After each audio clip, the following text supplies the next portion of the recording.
நல்லா இருக்கேன் சார், நல்லா இருக்கேன் சார். நல்லா இருக்கேன் sir. What a pleasure to meet you. Yeah. Looking forward to your address today. Yes. I know. In fact, I was checking with Rajan, Mr. Arunji, whether if I exceed 3-4 minutes, Rajiv Kapoor being a defense person, such a strong army, 5 minutes allowed. Up to 5 minutes is allowed, no problem, my knuckles and stop me. He said, well, you have to have a rapport with him. No problem. नहीं sir, ऐसा कुछ नहीं है. Please take your time, but try and be within the stipulated time. 3-4 minutes this way, that way is fine. But yeah, that's true. That's fine. Just joking. Yeah, I know that. You have been in the Taj group where time is a premium factor. Actually, I should say so. Good evening, sir. Good evening. Good evening, Mr. Arunji. Good evening. Yes, sir. Good evening, Rajan sir. How are you? Arunji, you are looking Fine. very handsome, sir. Hello, what? Very handsome. Oh, thank you. Yes.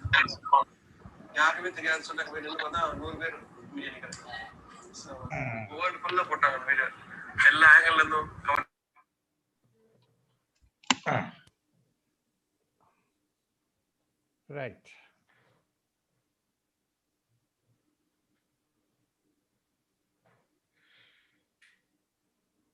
Okay. Only the three of us are there at the moment.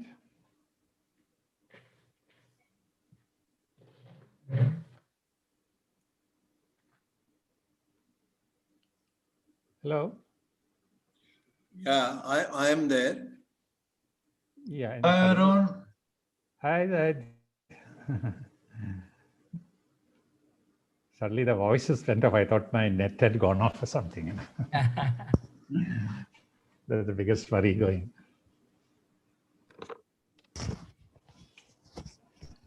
Good evening, Dr. Ranjit.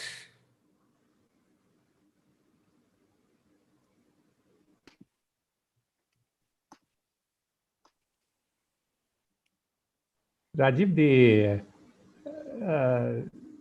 I thought all the others are on mute, all the audience.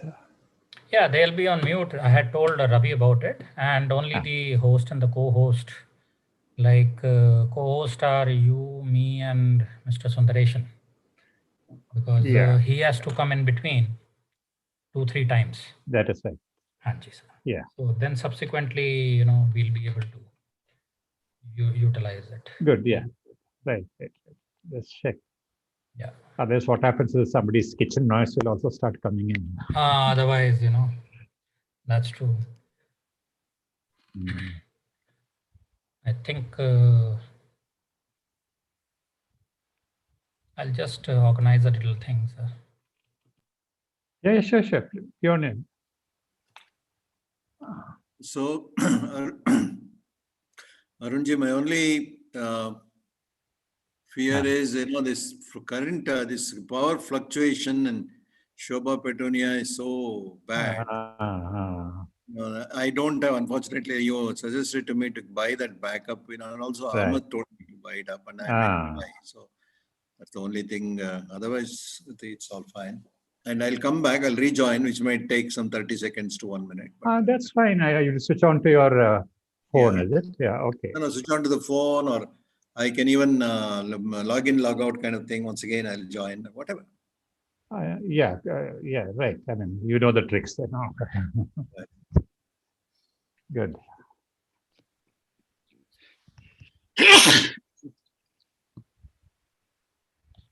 Rajan, you have got a nice colorful t-shirt. Not t-shirt, is the shirt. Okay. What is red then? There's something red.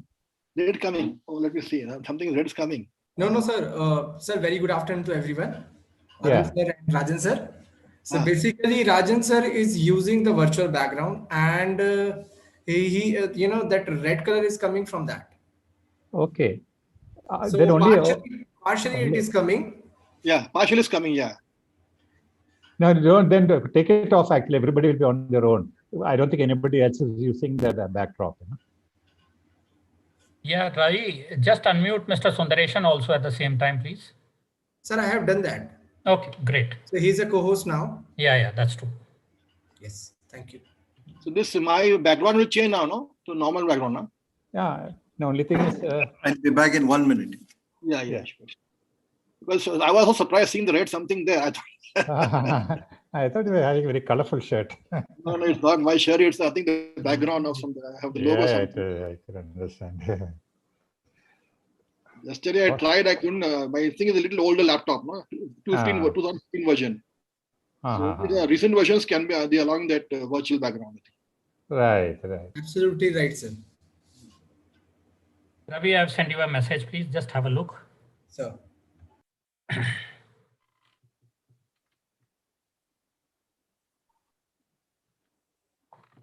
Now it is okay. That means nobody will have a virtual background, no? No, sir. Good. Good evening, Mr. Sundaresan. Good evening. Hi. Welcome. Good evening, Sundaresan ji. How are you? I'm fine. You are going great guns, Sundaresan. Always. Well, you can right now, only people who are not muted, you can always crack a joke with an us, which you had cracked with me today. Oh, no, that I'm going to bring it up on the Okay. Don't bring it in the program, please. Brought out this issue of code, dress code. No. The dress code was about wearing a white shirt and a dark jacket. Yeah. I just told him you left the trouser out. Well, So- are you wearing He one? said, choice is yours. Sundaresan, are you wearing a trouser?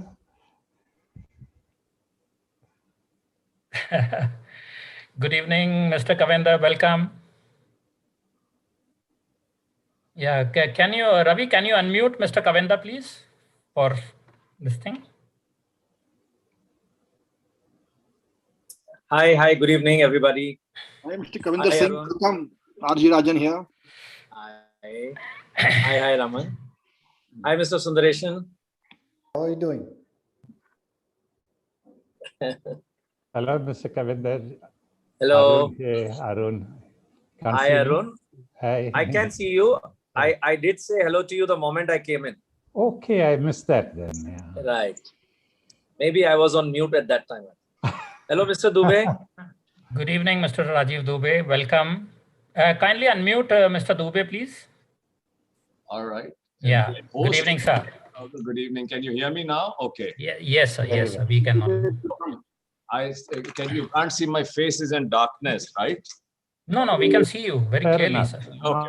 Not too bad. Yeah. Okay. I'll just put on the light. I'm sorry. I'm having a bit of a problem at home. Yes.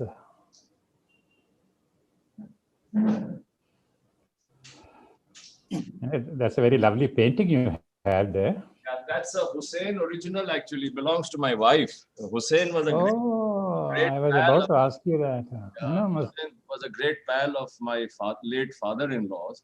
And Okay. he used to make paintings and then just leave them behind. And there's including one, which is a very rare one because it's the only one of its kind in the world. It's my wife's portrait done by Hussein with some poem.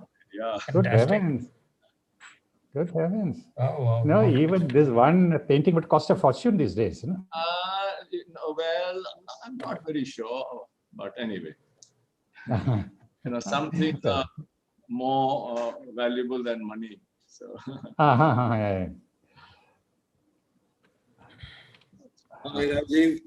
Hi, hello, how are you? Good. Nice to see you again. Yeah, likewise. I'm wearing a coat after almost a year.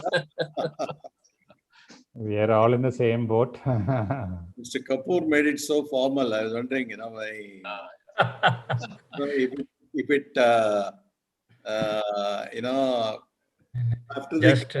after the seminar, if there is a cocktail dinner, I would have liked it. Let the things open up, sir. We'll have it that also, sir. Everybody is waiting for that only, actually. Let the things open up nice and properly, become stabilized, and then we can always have some get-togethers and all, True, that's right. I think most of the people have already joined. How many are there? 55, 60, 60, 60, 60. We'll just start. Another 2 minutes, another 2-3 minutes, I'll wait. I had a schedule. We're still 3:55. We've got 5 minutes more.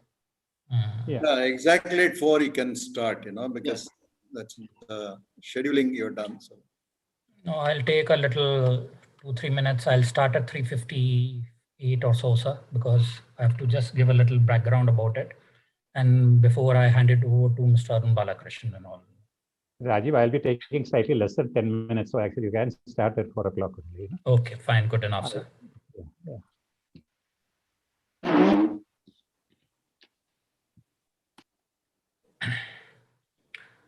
I had already briefed Mr. Sundaresan as well as Mr. Dube as well as Mr. Kabinda about the question and answer session that is after each speaker. Right. So that was also explained. Okay.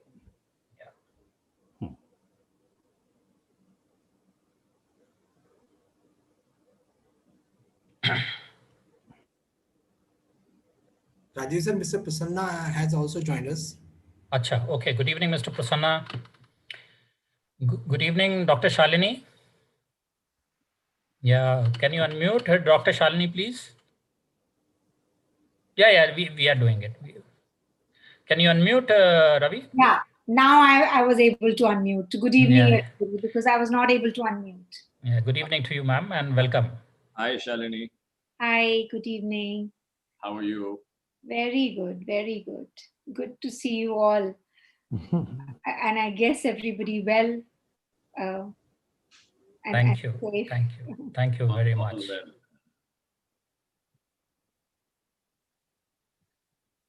Good evening, Chaturvedi sir. Good evening to you. Welcome.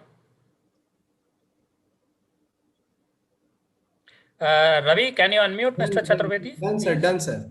अच्छा, नहीं अभी आवाज नहीं आ रही है. Request Chaturvedi sir, please unmute. I've done it, yeah. Now it's okay.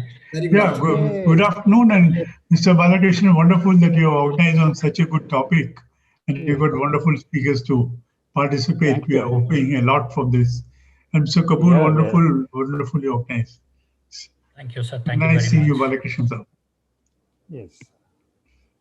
Ladies and gentlemen, Mr. Pradeep Chaturvedi is the Vice President, Institute of Directors, and located at Delhi. Thank you. Honored to meet you, sir, virtually. Honored to meet you. Same here, ma'am. Good evening, Pradeep sir. Good evening, Mr. Chaturvedi. Hello. Good evening to you. Wonderful seeing.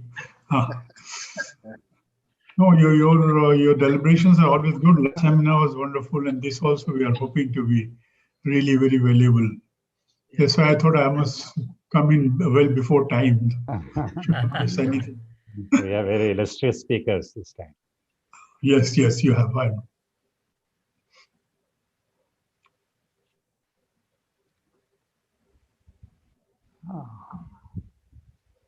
I think if you permit, Mr. Arun, sir, shall we start? Please. Yes, Rajiv. Okay. Ladies and gentlemen, good evening to all of you.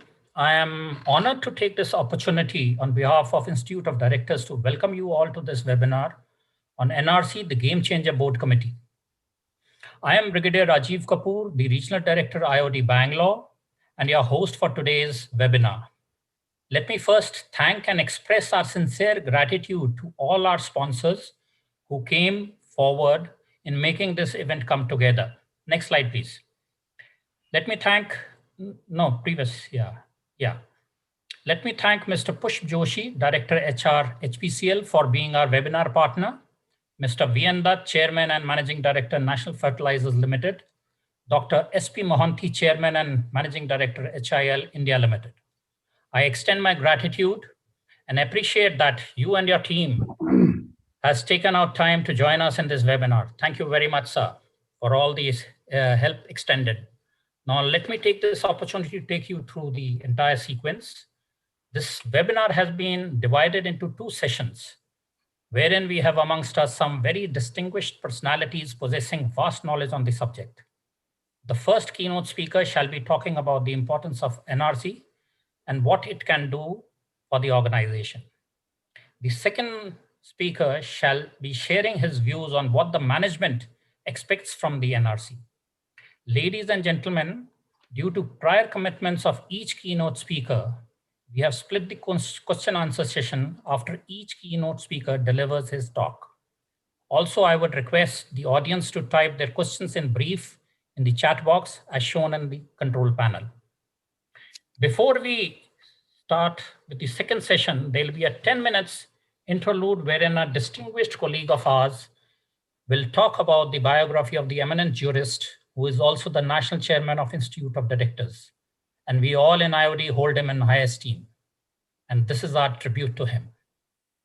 Against this backdrop, we have 3 distinguished speakers lined up for the second session, and each shall be giving a 15-minute talk on key roles and how these roles are changing, especially with the challenges posed by this pandemic. After the presentation, it will be followed by a question answer session. The same rule applies regarding the posting of questions in the chat box. We have also requested each speaker to give their recommendation, and we propose to compile and publish it in our monthly IOD magazine in the next issue of Directors Today. Now, commencing with the program with just few words of introduction for all our speakers, let me start with Mr. Arun Balakrishnan, who shall commence with the opening remarks. Mr. Arun Balakrishnan is the former chairman and managing director of Hindustan Petroleum Corporation Limited, a Fortune 500 company. He has also been the founder chairman of HPCL Mittal Energy Limited, a petroleum refining company conceived as public-private partnership. Apart from being on a number of boards, he is also the chairman of Institute of Directors Bangalore chapter. Now, may I call upon Mr. Arun Balakrishnan to kindly come forward and deliver your address, sir? Yeah. Thank you, Rajeev. Good evening, ladies and gentlemen. The theme for this webinar is NRC, the Game Changer Board Committee. I presume that some of you may find it unusual that IOD has chosen to talk about a board committee when the normal trend is to cover a much wider spectrum of the role of the board in the management of a company. All the committees of the board are important and has been created for a purpose. The role of CSR committee and the stockholders relationship committee do not require much elaboration as it is very self-evident. Generally, the Audit Committee takes a pride of place amongst the board committees under the Companies Act 2013 and even specifies that the independent directors, who are the majority members in this committee, have at least a basic knowledge of finance and accounting, and rightfully so. The quarterly and annual results of the company, certified by the statutory auditors, are recommended for board approval and offers to the investors a glimpse of the company's health. The Risk Management Committee provides a view of what can go wrong and the probability of such events happening and the magnitude of its impact. But these companies do not fully reflect the requisites for shaping the future of the organization. The brain trust of IOD Bangalore have been debating which committee of the board can have long-term impact on the organization. A metric, I know, that is not easy to define. This is when we came to the hypothesis that the Nomination and Remuneration Committee, NRC in short, must take the mantle to ensure the company has the right people to meet the aspirations of its investors and ensure that the environment and the society in which it operates are not negatively impacted. A committee that should comprise of people who are sagacious, have the right values, understand the fast-changing trends in science and technology, and they know how to get the best possible people on board the corporate bus, and put in place an attractive and transparent culture and reward system to retain them, making the organization a great place to work, and equally important, contribute to the well-being of its stakeholders and customers. After all, it is the NRC that helped bring in the independent directors. The IDs in turn bring in new knowledge and experience from other companies and sectors of the economy. This enriches the board, especially when they challenge the management's belief and practices. Such interventions can range from questioning untenably high levels of remuneration to CEOs, ensuring gender diversity and fair performance management systems. And I would add board and director appraisals that would serve as a good feedback to those at the helm. At this juncture of our lives, I cannot but talk about COVID-19, the elephant in the room, and its impact on the country's economy and profitability and growth of organizations. Multiple vaccines may mitigate the infection, but what scares me is the aftermath, what scientists call the long COVID. They say for up to 3 to 6 months after recovery, there could be after effects such as fatigue and brain fog. I have seen brain fog in people who have recovered over a month after, unable to hold their focus on any issue even for 2 minutes to 5 minutes. NRC needs to address these issues as employees who join back after recovery from their COVID with brain fog can disrupt the organization, be it manufacturing, finance, marketing, or any other vertical. We have been privileged in getting the consent of distinguished speakers for this webinar, those who have had years of board experience and some who are acknowledged specialists in their area of work. These speakers have the knowledge and courage to express their views on why the NRC is indeed a game changer committee of the board, shaping people, culture, and values. We have also requested each speaker to offer their recommendations for what more can be done to keep the NRC at the cutting edge. Thank you, ladies and gentlemen. Please stay logged in for a riveting 2 hours of knowledge input. And thank you. And over to you, Brigadier Rajeev Kapoor, our Master of Ceremonies for this webinar, to take the proceedings forward. Thank you very much, sir, for setting the context for this webinar. Ladies and gentlemen, now without further any addition, let us focus towards our first distinguished speaker for the day, Mr. Rajeev Dube. An accomplished leader with strong background in management, Mr. Dube has led several organizations across industries, creating high-performing teams and successful businesses, growing market share, generating revenue stream, and building sustainable brands. In the last 17 years, Mr. Rajeev Dube has been associated with Mahindra Limited, heading various verticals. Currently, he is the chairman of Mahindra Insurance Brokers Limited, MIBL, Mahindra Steel Center Limited, Mahindra First Wheels Limited, and also director on the board of Fifth Gear Venture Limited. Earlier to this, he was the CEO of Tata, Netflix, and Rallies India for over 7 years as part of his 21-year stint with the Tatas. An alumni of St. Stephen's College and Delhi School of Economics, Delhi University, where he stood first in the university and also earned his scholarship. He did his MBA from Yale School of Management, USA, and was also selected as the distinguished alumnus of the institution. I now call upon Mr. Rajeev Dube to deliver the keynote address. Over to you, Mr. Rajeev Dube. Thank you very much. Thank you very much, Rajeev. I am privileged and honored to be speaking to you. Thank you very much. Let me start off. Can I have my slides, please? Can I have the first slide, please, Rajeev? Yes, sir. Yes, sir. Ravi, just kindly do the needful, please. Yeah. Okay. So the next slide, please. Yeah. So let me start off by telling you, it's not a story, it's a real life experience which stretched over 24 years. As many of you may know, Mr. Anand Mahindra is going to retire from his executive position very shortly.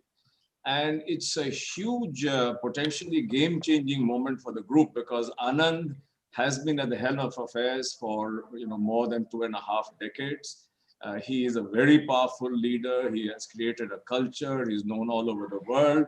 And he is a larger than life influence on a large part of people in the group and outside. Now, the choice of his successor would make a huge difference to what happens going forward. And the board of M&M actually brought in the what we call the GNRC, Governance, Nomination and Remuneration Committee, but we are calling it today the NRC, 24 months before the change of guard was to take place. And this board appointed a subcommittee with which I work very, very closely. And we actually spent hours and hours and hours and hours over 24 months debating questions like, given the future plans of the group, given the state of change that is taking place around us, what are the qualities that we should be looking for in the incoming CEO? And why should we be looking at those qualities and skills? And what should be the ranking of these? Then the next question was, are there any consequent organizational structure changes that are required? Do we need to change the team that he'll be working with? Because many of Mr. Mahindra's close first line team, including this bearded gentleman that you see, were going to retire. Some of us a few months before him, some after him. So what kind of team? Do we need to make organizational changes? Are there decision-making processes that need to be changed? What is the process that we should follow in doing all this? And who should be the keeper of the process? What should be the timelines, milestones? Where should we be looking for the pool of candidates? Should we be looking only inside or should we be looking outside? What are the pros and cons? Then when we have finally selected, when the committee has selected, when should we put it up to the board? And then what should be the process of communication? First to the person who's being selected, then to the others, then to the rest of the organization. How do we then keep it secret? Should we first communicate inside? Should we first communicate outside to the other stakeholders? All kinds of very, very complex questions to which there was no one answer. Then, how do we de-risk the fallout? What should be the communication that we make? It was so critical. I remember we spent so many times drafting, redrafting each one of the internal and the external communications. And all this was happening in the NRC. And finally, once the announcement is made, and there had to be a timeline, we had to debate, should we announce 1 year before, 6 months before, 3 months before, and each option had lots of pluses and minuses. And then what are the change management issues that will come up once the announcement is made and once the changes are taking place? And this change management is something that would last for at least a year beyond the date of the new man coming in. So I thought I'd just give you a flavor of the real life questions that we sort of engaged with over the course of 24 months. And that to me was a really powerful example and a story, if you like, to tell you that the NRC, in fact, is going to be a game-changing committee of the board because of the huge impact it has going forward. Now, if I can get on to the next slide, please. Mr. Arun Balakrishnan, I think, has actually said it all. And maybe a lot of what I'm saying is going to be a repetition. But I think it's really important to know that while the NRC directly is involved with the choice of people in the board and at the top level of management, actually the choice of those people results in certain behavior, results in a certain culture that is created, and it has to be totally linked with the purpose of the organization. It has to be rooted in the values of the organization. It has to be connected hugely with the strategy. And these things all put together create a business performance which in turn either achieves or does not achieve the purpose of the organization. So I think it's really important to note that while the NRC is sort of actively engaged in one part of an interconnected ecosystem, which is what I've called the people, culture, and behavior part, it has to be aligned with and it impacts all these other boxes and elliptical diagram that you see out here. So this was the setting of the context. And I could spend a lot of time on each of these, but since I have only about 20 minutes and then we have a Q&A, let me just move on to the next slide, please. That the NRC has to work very, very closely with the other committees of the board, with the board as a whole, and with the operating management. And it is very important that the NRC and the NRC committee members should know what their primary task is. What is the primary task and goal and objectives of the NRC, and make sure that we don't do things that other people are supposed to be doing, or duplicate, or leave out gaps. So it's very important to see the NRC as a part of an interconnected whole. And the first two slides actually was showing the relationship between the NRC and other parts, which were either boards and people or processes. And I think this must be kept in mind, that the NRC is operating at, I think, a very, very important inflection point of this ecosystem, this dynamic ecosystem. So let me move on now to the next slide, please. And this I'm not going to spend much time on. I think Arun has talked about it. Most of you would be quite familiar. But what is important is, first, of course, defining criteria, defining process, defining evaluation criteria, metrics, and then actually putting these definitions into use, bringing life to them. So it's not only about defining a selection process, but you actually get involved in the selection of independent directors, in the selection of incoming top management.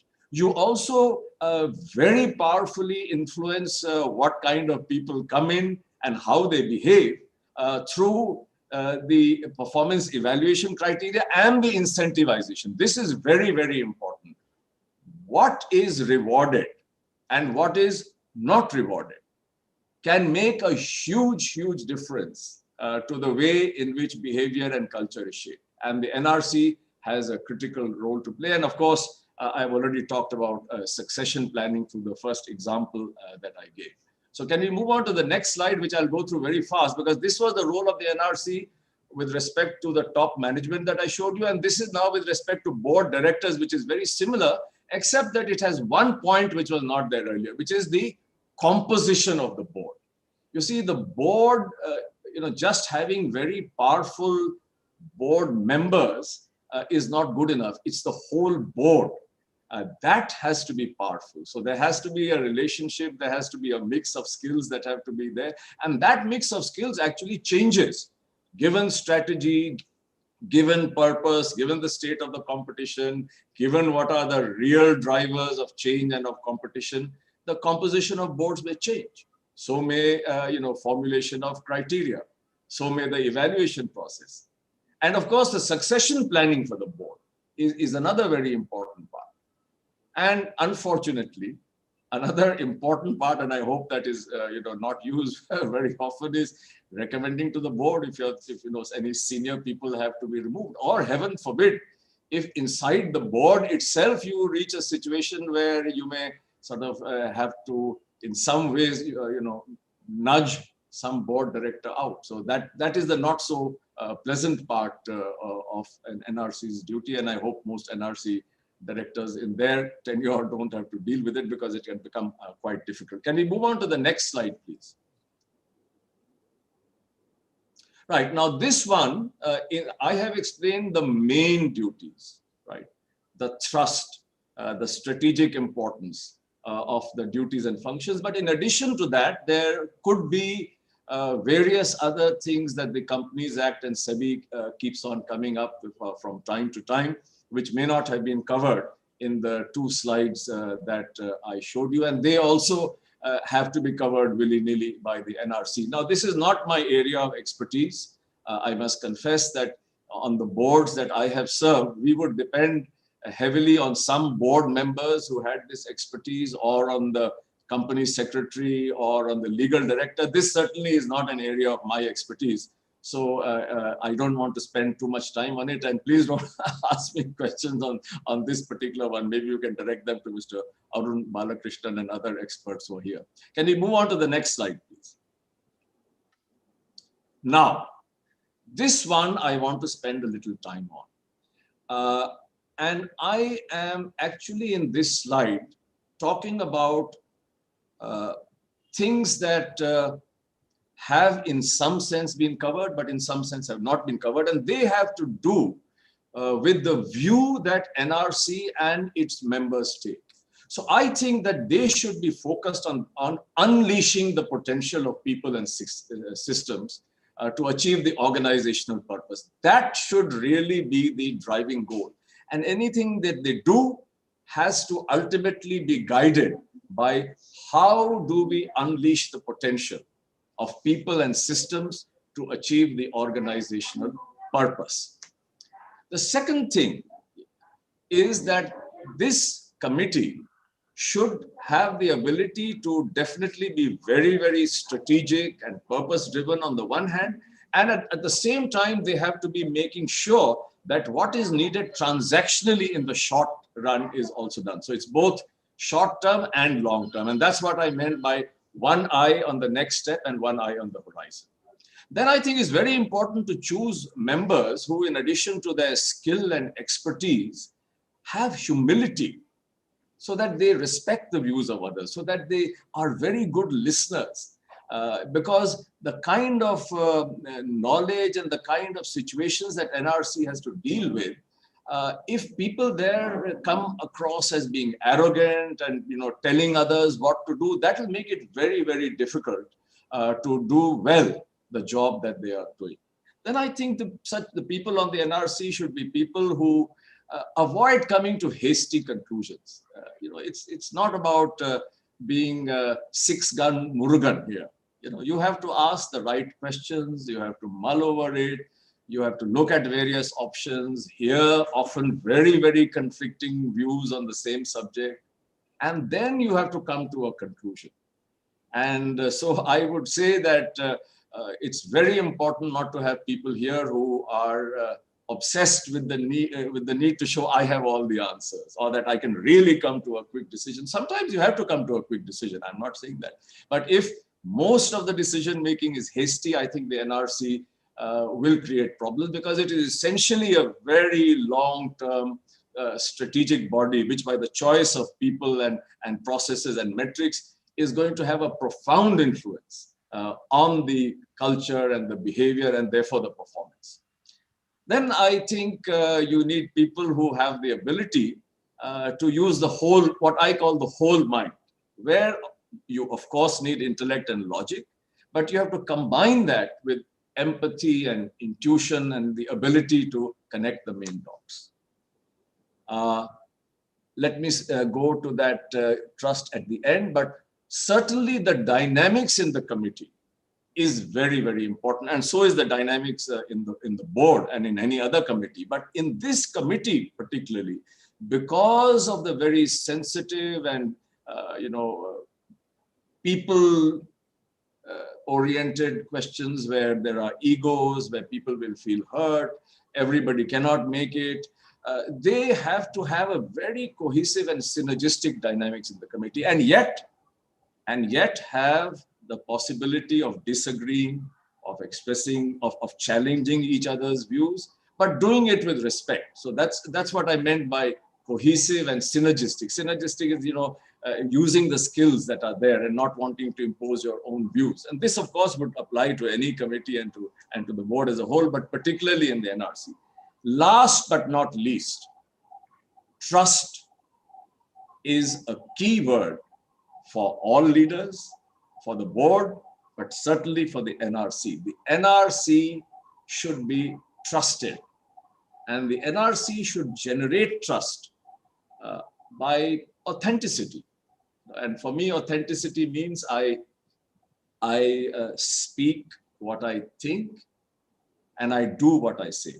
Right? So thinking, saying, and doing are aligned again and again and again.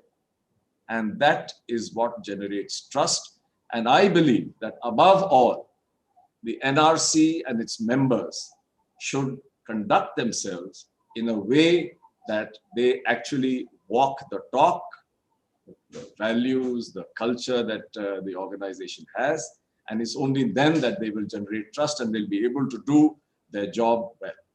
Can we come to the next slide, please? The most important slide. Oh, no. So what should the NRC not do? Now, I don't have any specific answer, but I think in any sort of Socratic dialogue. It is important to know what we should do. And I think it's also very important to know what we should not do. And I referred to this somewhere, and I'll just leave this as a question. And if somebody wants to pick up on it, maybe we can have a dialogue today or some other day. But clearly, the NRC should, I would go back to the first two slides. So the NRC should not do anything that violates purpose or strategy or the values and such like. So that interconnected ecosystem in the first slide, the NRC should not violate any of them. And at a practical level, the second slide, where the NRC should not be in conflict with or duplicate or leave out things that the others are depending on the NRC for, with respect to the board, with respect to the other committees of the board, and of course, with respect to the top management. So I thought I'd just leave this. There are another 3 or 4 minutes, or maybe there is about 8 or 9 minutes left for the Q&A. But before that, let me come to the most important slide in my presentation. Next, please. Thank you very much for listening to me. So that's the end of my brief presentation on my experience over the last, maybe 20 years serving on boards and on NRCs. It was not a theoretical presentation, came straight from my experience. And now I'm very happy to answer questions if there are any. Thank you very much, sir, for your words of wisdom on what the NRC can be and how it can be the change engine for the organization. So nice of you. Ladies and gentlemen, we are now open to the question answer session. Mr. J.S. Sundaresan will review the questions posted in the chat box to both the keynote speakers as well as other speakers, and I'll request him to elicit their reply. Mr. Sundaresan, popularly known as the Compliance Guru, is a well-acclaimed speaker on various aspects of Companies Act and SEBI LODR. Since inception, he is one of the key faculties of IOD training programs. Over to Mr. J.S. Sundaresan, please. Thank you, Brigadier Kapoor, and thank you for that insight, Mr. Dube. There's so many questions actually. So let me start with Sardul's question. What is Mahindra's learning with respect to internal, external candidates? Yeah. So definitely we chose that to go with an internal candidate. But this internal candidate, in all truth, came into the group 6 years ago, right? So we would normally prefer a homegrown person, but we are also open to bringing in people usually not at the top of the group itself. Large numbers of individual companies have CEOs who have come in as CEOs from the outside, because a lot of these companies are in new generation businesses as far as the Mahindra Group is concerned. And we didn't have the skills and mindsets and experience that we were looking for. But for the group as a whole, the conscious decision was taken that we would go with a person who's been inside, who knows the culture, who knows the values, who knows the people, who knows the problems, who can work with people, who will uphold our values, who will generate trust. And we don't want to take a risk with an outside person. So that was the final view that they took. But as I said, there are enough cases with individual companies where people have come in straight as a CEO from outside, because we were growing so fast. In the last 20 years, the size and the face of the Mahindra Group has changed almost beyond definition. But I would say that this is a question, different people have different views, but I think the research has shown generally that the probability of success for a rank outsider is rather low. I mean, it's definitely below 50%. I don't know what the exact figure is, but sometimes you need somebody from outside. But I told you what the Mahindra view was at the group level. Yeah. So there is a question which actually complements it, which is from Dr. Rao, which is how much of culture fit of a person is considered for board position besides competency and merit? Yeah. Okay. So now culture fit is very important, but it doesn't mean that we want yes men or we want people who will agree with each other. In fact, we don't want that. We want people at the board who have independent views, who can challenge each other, but do it respectfully. But we don't want toxic people in the board either. People who, do not allow the board to function, or who, make it difficult for the others. So if one can distinguish between toxicity and being a yes man, then I would say culture is important. But what is culture? Culture is the way people behave in the context of purpose, in the context of values. And as long as some inherent things are present, we like different kinds of people. We like diversity. Thank you. So now, I don't know whether I have answered the question or said so many things that it's as good as not answering. No, again, the culture is a debatable thing and toxic is a debatable thing, because yes, we have seen influences. Of course. So is life a debatable thing, right? So that's why I did not go on to probe regarding that. Oh, yeah. If it succeeds, it succeeds. So, I mean. You're absolutely right. It is, there are 100 definitions of toxic, 100 definitions of culture, 100 views. And, my own experience is that anybody could be right. Who knows? It's all about choices. And that is the role of leadership, to make choices where more than one option is available. I know. But it's a very important choice. It's a very important choice, and it can succeed or it cannot succeed. But I think there is an important distinction to be made between having people aligned with culture and having yes men. That's important. So we do want people who are independent. Definitely we want people who are independent, who are not afraid to express their views, who are not afraid to challenge. Right? But we do want to avoid what could be called toxic, and I wouldn't know how to define toxic, but I mean, all of us have some idea of what toxic means. Yeah, if I can pick one more question from what you said, internal over external. Now, internal, when you choose somebody, how long is the process? How long is the process? In the sense, when should that whole process of inducting the incumbent should be? 5 years, 3 years? Oh, if you mean to say how many years before that person takes over the CEO's role should he be told that he's going to be the CEO? In this case, we said about a year and a half. But there also there's a lot of balancing to be done. That if you announce very early, then there are problems that may get created for the current incumbents, or there may be turf issues. So these were the things that we debated, and we finally settled for a year and a half. From that, if it is an external person that you want to recruit, then what happens? How long do you wait and for that person to settle down? And yeah, so again, since we did not go for an external person in this case, I would have to then scratch my head and think of some other example in some other company in the Mahindra group. But as I said, generally we would like at least some 6 months kind of a thing, but it depends. It depends upon the candidate. It depends upon the situation of the company. But we would not like somebody to come in with no overlap at all with the person before. We do like handing over. We do like an induction. We do like people to come in. You can ask Mr. Kabinda Singh. He came.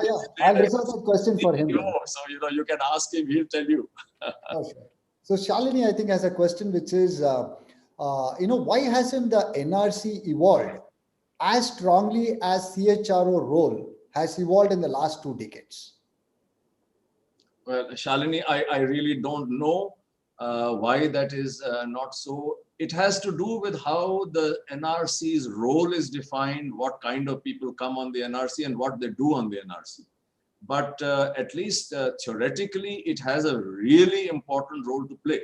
And why theoretically? That has been my experience, that in the group, in the Mahindra group, at the group level, we pay a huge amount of importance to which group nominees get on to the NRCs of group companies. It's very, very, very, very crucial from many points of view, including obviously to make sure that we get the right people, but also to make sure that we don't get the wrong people. and then have what could be called a toxic effect, or to keep them aligned, to the values and the culture of the group, while allowing them to have their own independence. So I would say that it's very important.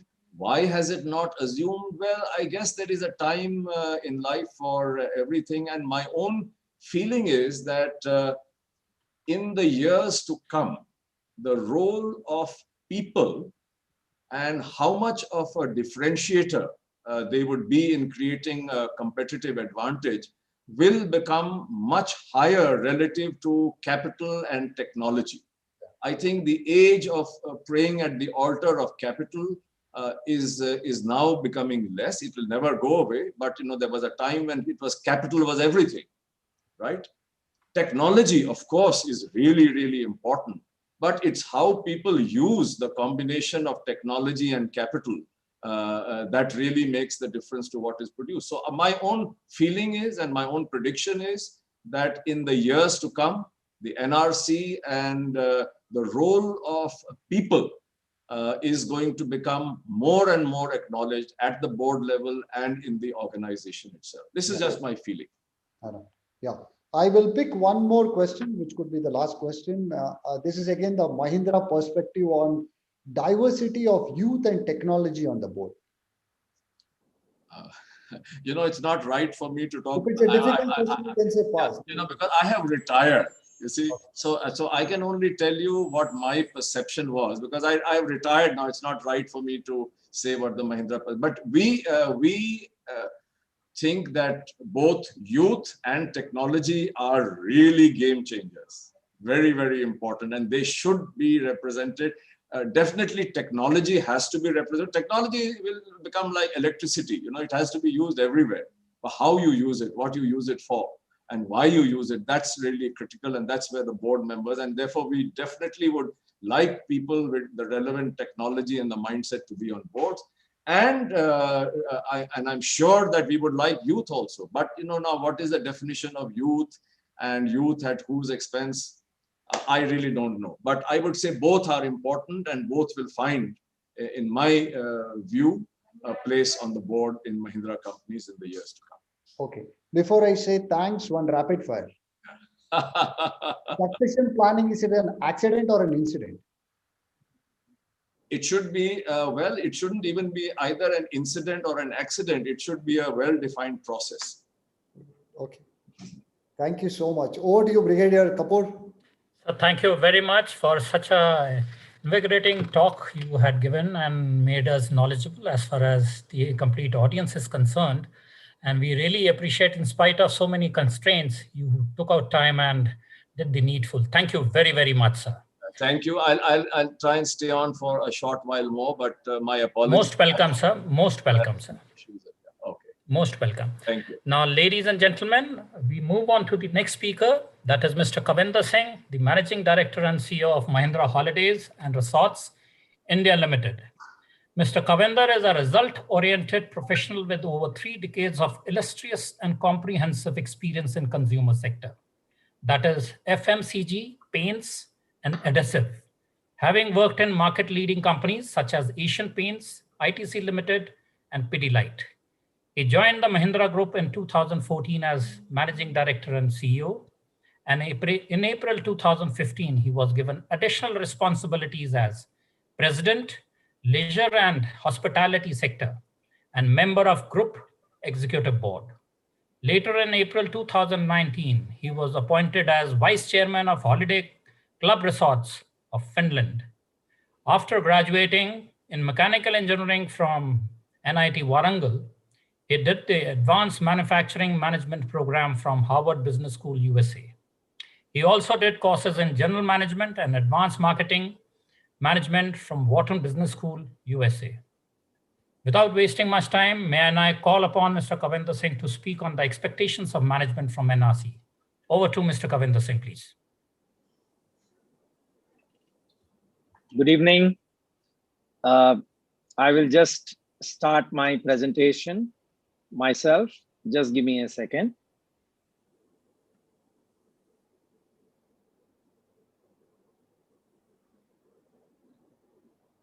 Right? Is my presentation visible to all of you?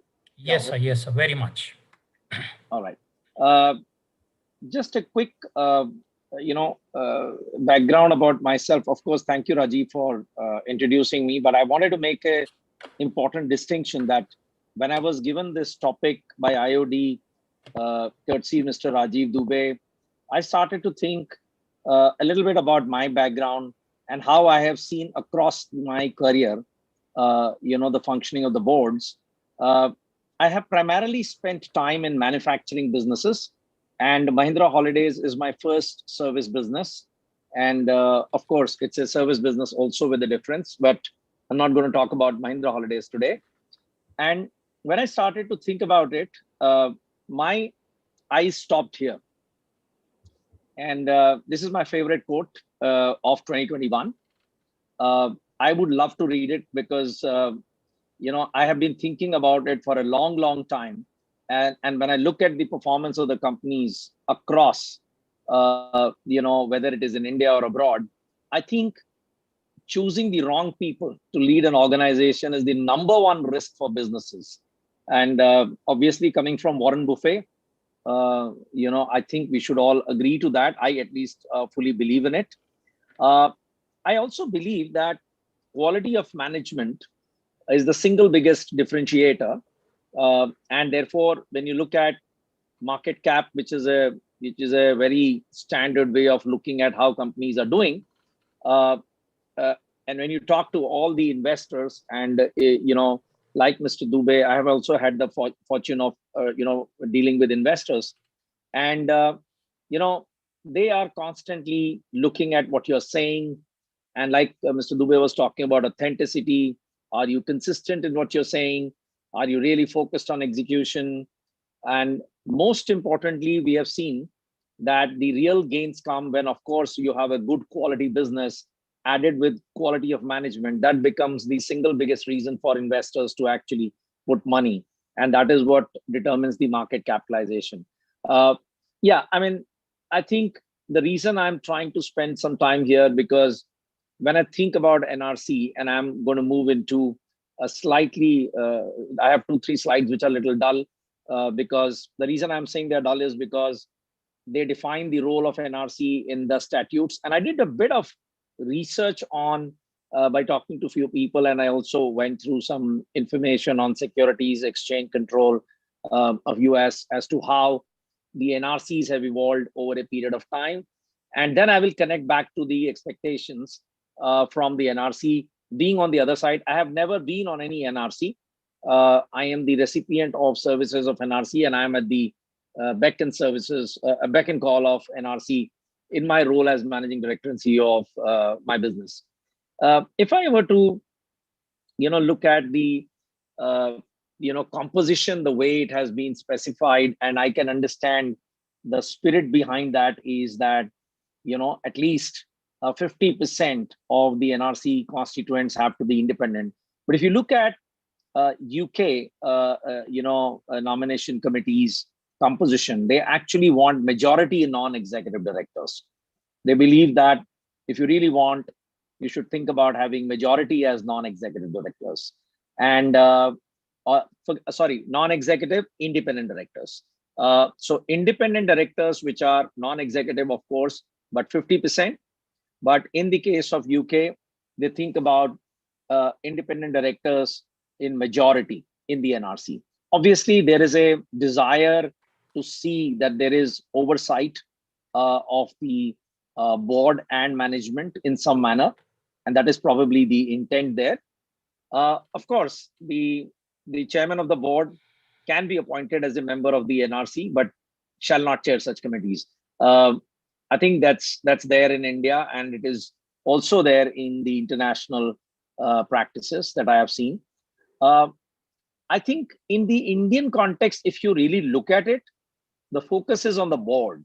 The role of NRC seems to be overtly focused on the composition of the board, criteria for determining the qualifications, performance evaluation, independence of the director. The focus seems to be from investors' point of view. This is what I see that the NRC is actually performing in some manner a role, to safeguard the investor interest. And that I see as the theme behind the role definition. However, there is one, a clause, which is the second, point which I'm making here. It is very simply mentioned that recommend to the board a policy relating to the remuneration of the directors, KMPs, and senior management, period. That's it. And then I'm quite intrigued by this devising a policy on board diversity. As I studied further, I realized that NRC has a very, very important role in creating not only just the gender diversity in the board, but also to see whether the skills and competencies that are required to run the board are, sufficiently represented. I think this is a very important point on the board diversity. I will come to it as I move forward. I'm on the slide, which is now, talking about the international context. In the case of international context, it's even more clearer that the NRC, or nomination committee as they call it, they have, I think, a separate remuneration committee. So therefore, I picked on the nomination committee because for me, that was of interest. Remuneration was only focused on compensation, which is fine, which is what I noticed. That is why in India, we call nomination and remuneration. At least in US, there are separate committees between nomination and remuneration in the bracket compensation committee. So the remuneration compensation committee is all focused on compensation. And so that let me then therefore focus on the nomination committee. Here again, I find that the focus is on the board, whether it is the size, whether it is the composition. But there is one very interesting point here, which is point number 5. They're expecting nomination committee to develop clarity over the company's long-term strategy and make board recruitment decisions based on the needs of the company over several different time horizons. I'm not sure whether in the NRCs in India, we see this role playing out. And that's something that I found very interesting. And when I look around, in these 6 points, it is very, very clear again that the focus is on directors, which is rightfully so, and the directors' competence, diversity, training, orientation, getting the right skills, expertise, because there is obviously an underlying belief that NRC is empowered to choose the right skill set, directors with the right skill set, and actually create a board which is, meeting the requirements from all regulatory norms. Because as you know, this whole thing is regulated, whether it is SEC, whether it is SEBI, whether it is Companies Act. The focus seems to be on protecting investor interests, is my view, after reading the roles and responsibility. And therefore, I thought the idea of this today's webinar or conference to think about what does management expect from NRC. I thought that was very interesting. And Mr. Dube, who is my guide mentor, obviously has covered quite a lot of ground. But here is a view from management, representing management.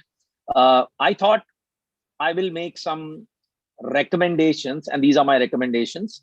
And my recommendations are more in the nature of things that can be added to the role of NRC. Nothing needs to be obviously deleted. And I found that there are some companies who are actually doing this.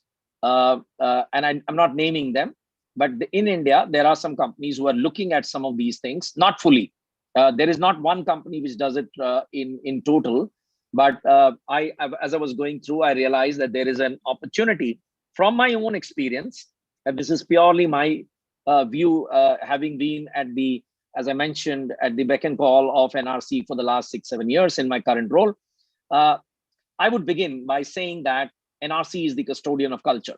While it is important for them to look after the regulatory and the investor interests, but really speaking, the NRC should, in my view, can make a big difference in creating a culture of high trust, which Mr. Dube also alluded to. By the way, we haven't shared our presentations with each other. So if there are, similarities, they are purely coincidental and probably come from the fact that we work in the same culture.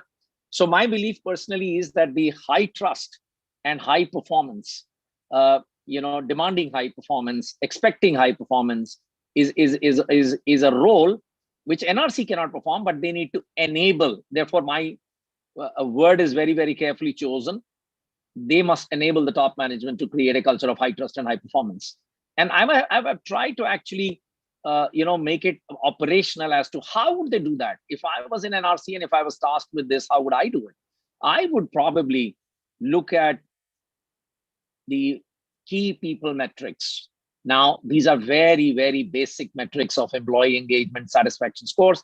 I can go on and on, whether it is employee as promoter score, whether it is various other rankings that come from the independent. I've just kept that as more a placeholder.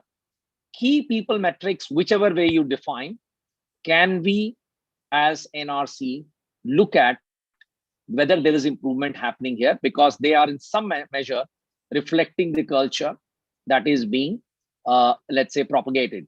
I would say that the next part, because the first part is more about, how do you think about the culture with respect to the people, how they feel about working in the company, are they motivated, are they really, and this is where I think the question that Shalini made, that, asked, was that, why is it that the NRC's role has not really evolved the way the CHRO's role has evolved? And this is where, in my opinion, is a bit of an answer there. I think NRC needs to evolve and look at some of these things and enable the management, because, as a managing director of a company, when I take decisions, sometimes I'm wondering really who's behind me. If certain decisions go wrong, or even if there is an improvement, will there be some level of appreciation that beyond the short-term performance goals, beyond the short-term performance goals, is there someone watching that there is the underlying metrics which are also improving? And I've often found that, that's not something that, at least today, NRCs look at. Focusing on short-term performance is very, very evident. And today, in Mahindra Group, and I think in many other companies that you work in or have worked, focus on the balanced scorecard methodology. There is a long-term, let's say, performance goals, but to be honest, I think most of the companies are still focused on yearly performance, not looking at the milestones over the next 3 to 5 years. While there is always a 3-year, 5-year business plan, but in some manner, I would say that NRC could also engage in seeing whether the directionally is the management moving in the right direction. And this is a great opportunity for them to enable, to support, to encourage, to keep moving towards the long-term direction, even if there are short-term, let's say, compromises have to be made, whether it is in terms of increasing people costs because you're hiring great talent for the future, or whether you are taking some bets which may not pan out. That kind of support, I think, is something that as a manager or as a managing director, I expect from NRC. If I were to move to my second point, which is about reward and recognition, and that is where the remuneration part comes in. But I would say it's not just about remuneration. It's also about recognition, structures, and every company has their own intangible, recognition structures. But I strongly believe that, there's a lot that can be done, particularly in service organizations. I've seen, there's a lot of focus on PVH methodology, pride, values, and honor, which is the methodology that armed forces use to create a very strong bonding, which is what we also try to do in Mahindra Holidays. And we try to create a, strong passion for, customer service, etc. Then how do you recognize? I think NRC has a role to enable the management, because it, again, in some manner, shapes the culture that the focus is not only on achieving short-term goals, but also on the long-term capability that you are building towards achieving the performance goals. And again, the same question. And if you are going to implement point number 2, how would you really go about doing it? Definitely look at the compensation structures, look at the recognition methodologies, look at benchmarking of talent, and ensure that, the management is enabled to look at these things and not gloss them over. To my mind, these are very, very important parts of building the culture, because culture is not something which is fluffy, which people can't understand. Of course, it's a set of behaviors that you see people demonstrating in their day-to-day work. But at the end of the day, we do want a culture where there is high trust and high performance. This brings me to my almost the last slide. It is the last slide. If I were to look at, and I was quite intrigued by the theme, shaping the culture, people and values. And therefore I started to think about it, saying that, when I think about people and culture, high trust, high performance, these are in some manner output measures. What are the input measures? Does NRC get involved as to what goes behind the scenes? I do not want, obviously, NRC to become super CHRO. Please do not get that impression. If I'm giving that impression, my apologies. But I definitely believe that they have a role in engaging with the management to evolve future-ready org structure to achieve long-term goals, which is in line with the long-term direction and strategy of the organization, which means NRC should immerse themselves in whenever there is any strategy presentation being made. I think the chair of NRC should constantly think, are they future ready, or are they talking about some strategy for which they are not making investments right now, or they are not even looking at the talent? This, to my mind, would be a very interesting way of working with the operating management, as Mr. Dube also mentioned in his one of the slides, early slides. I would say that, yes, this is a role I think at least some of the NRCs I've noticed have started to do, enabling the top management to hire right quality talent with appropriate culture fit.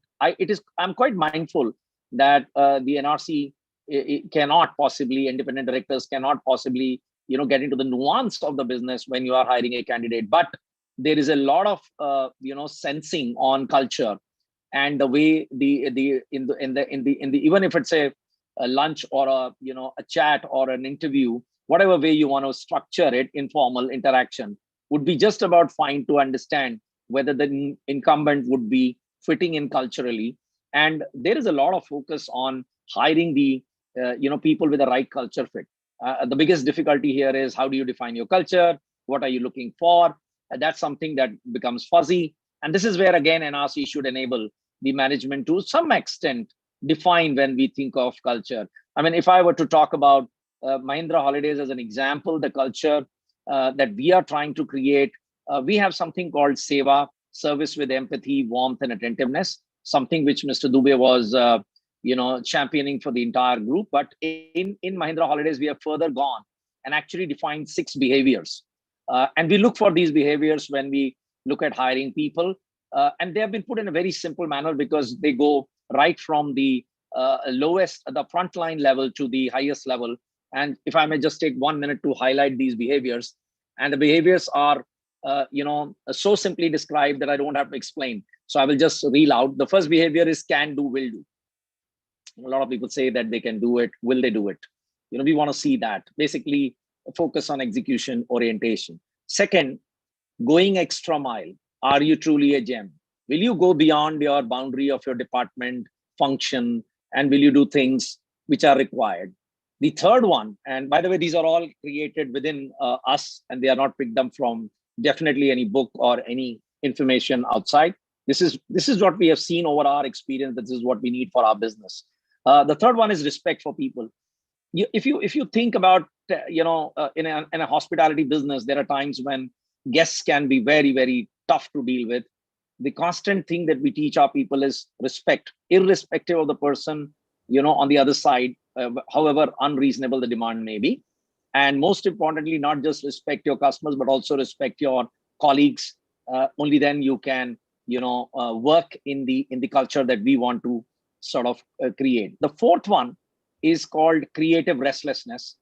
I mean, all of us are restless. Are you creatively restless, or are you just anxious? So we try to sort of expect our people to think on the feet sometimes and come out with creative solutions to the problems that may not have apparent solutions. The fifth one is actually very simple: working together. Can you work together to solve people problems, customer problems? Just work together. I mean, again, in some manner, it's about breaking the silos. Not easy to do, it's easy to say, but these are the behaviors we look for. And the last one is, do you really own what you do, or you are just taking it as an assignment? And to my mind, this is extremely important, because in our business, we believe there's a lot of need for eye for detail. So can you sort of own? Why am I saying these 6 behaviors connected to? Because I'm defining my culture. I believe that the culture has been defined. Service with empathy, warmth, and attentiveness requires these 6 behaviors, right from frontliner to the top management, and everybody has to walk the talk. And this is something that if our NRC directors know, and of course they know in our case, they can easily see when they are talking with a candidate, whether at least 1 or 2 or 3 behaviors are evident, at least through a conversation. If not, obviously, and of course, ref check is a separate thing, but I'm just talking about an independent view of a candidate, because there is always a pressure in operating management to fill up the position because the work gets, impacted. So can we somehow see that the culture fit is in some manner tested enabled by the NRC? And I'm bringing to my last point. Reinforce the culture and values through monitoring of compliances, whether it is code of conduct, ethics, various policies, that value system that has been defined. Can it be reinforced through some kind of milestone metrics that management shares with the NRC, so that there is an integrated way of moving around these things? To my mind, this is how I would like to come to an end. And I think I have done, I don't know whether I've done all right on time, but I think this is where I end. So just the last 2 slides are my key recommendations. Thank you very much for patient listening. Thank you, sir. And over to Mr. Sundaresan, please. Thanks, Kabinda. And then let me straight away come to the question. This is by Ramesh. What would be typical qualification and experience of a NRC member? Is there any qualification that you think? And that actually tops up with Anil's thing saying, should a member have PR skills? I think this is a question a little bit beyond my pay grade, if I were to say, because I'm not the one who selects NRC. But I think what I look for, I can definitely mention. When I look at the NRC members, I definitely want them to be able to understand the business by virtue of being the members of the board, at least in 1 or 2 functional areas. So when I talk about diversity in the board, we are looking for people, at least in our business, someone who has worked in marketing, someone who has handled people at large scale, because people at scale is another skill that people learn when they handle larger organization. You don't get to learn that skill unless you have handled people at scale. So whether you have handled people at scale, marketing, and customer service, it's an extremely important area for us, whether it is in the resorts or whether it is in the. So if you have people of these kind of skills and who understand how much a reward and recognition can go in building an organization. If you think about Disney, how has Disney become what it has become? We know what is their secret sauce. It is the way they deal with their people, it's the way they recognize their people, it's the way they deal with customers. And every individual over there, is designed to think like a customer. I know of a guy who joined as a chief financial officer in one of their companies. He had to act as a Mickey Mouse for 3 days in one of their parks. So he had to really understand how you really deal with the customers. And by the way, as a CFO, you would never want to be, you actually normally don't deal with enough customers, particularly in a B2C business. So here is my answer, summary, that yes, you should have people with diverse skill sets who understand the business, because only then you can, satisfy some of the criteria that I was mentioning, which is in terms of creating the right culture and people and values, shaping the people and values, which is what the last 2 slides were. So question from Shalini, since you have been presenting to NRC and in a way reporting to the board, what is that one role NRC has played which has helped you and your business the most? All right.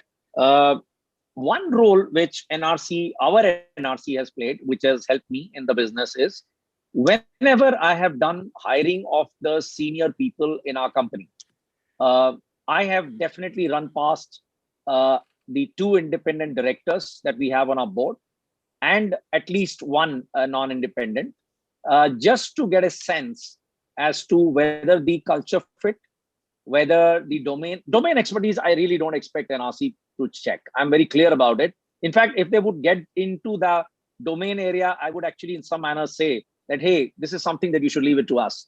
because, we have done our bit there. I would expect them to look at, number one, of course, the culture fit. And most importantly, if they know someone whom this guy has worked, can they do a ref check for me?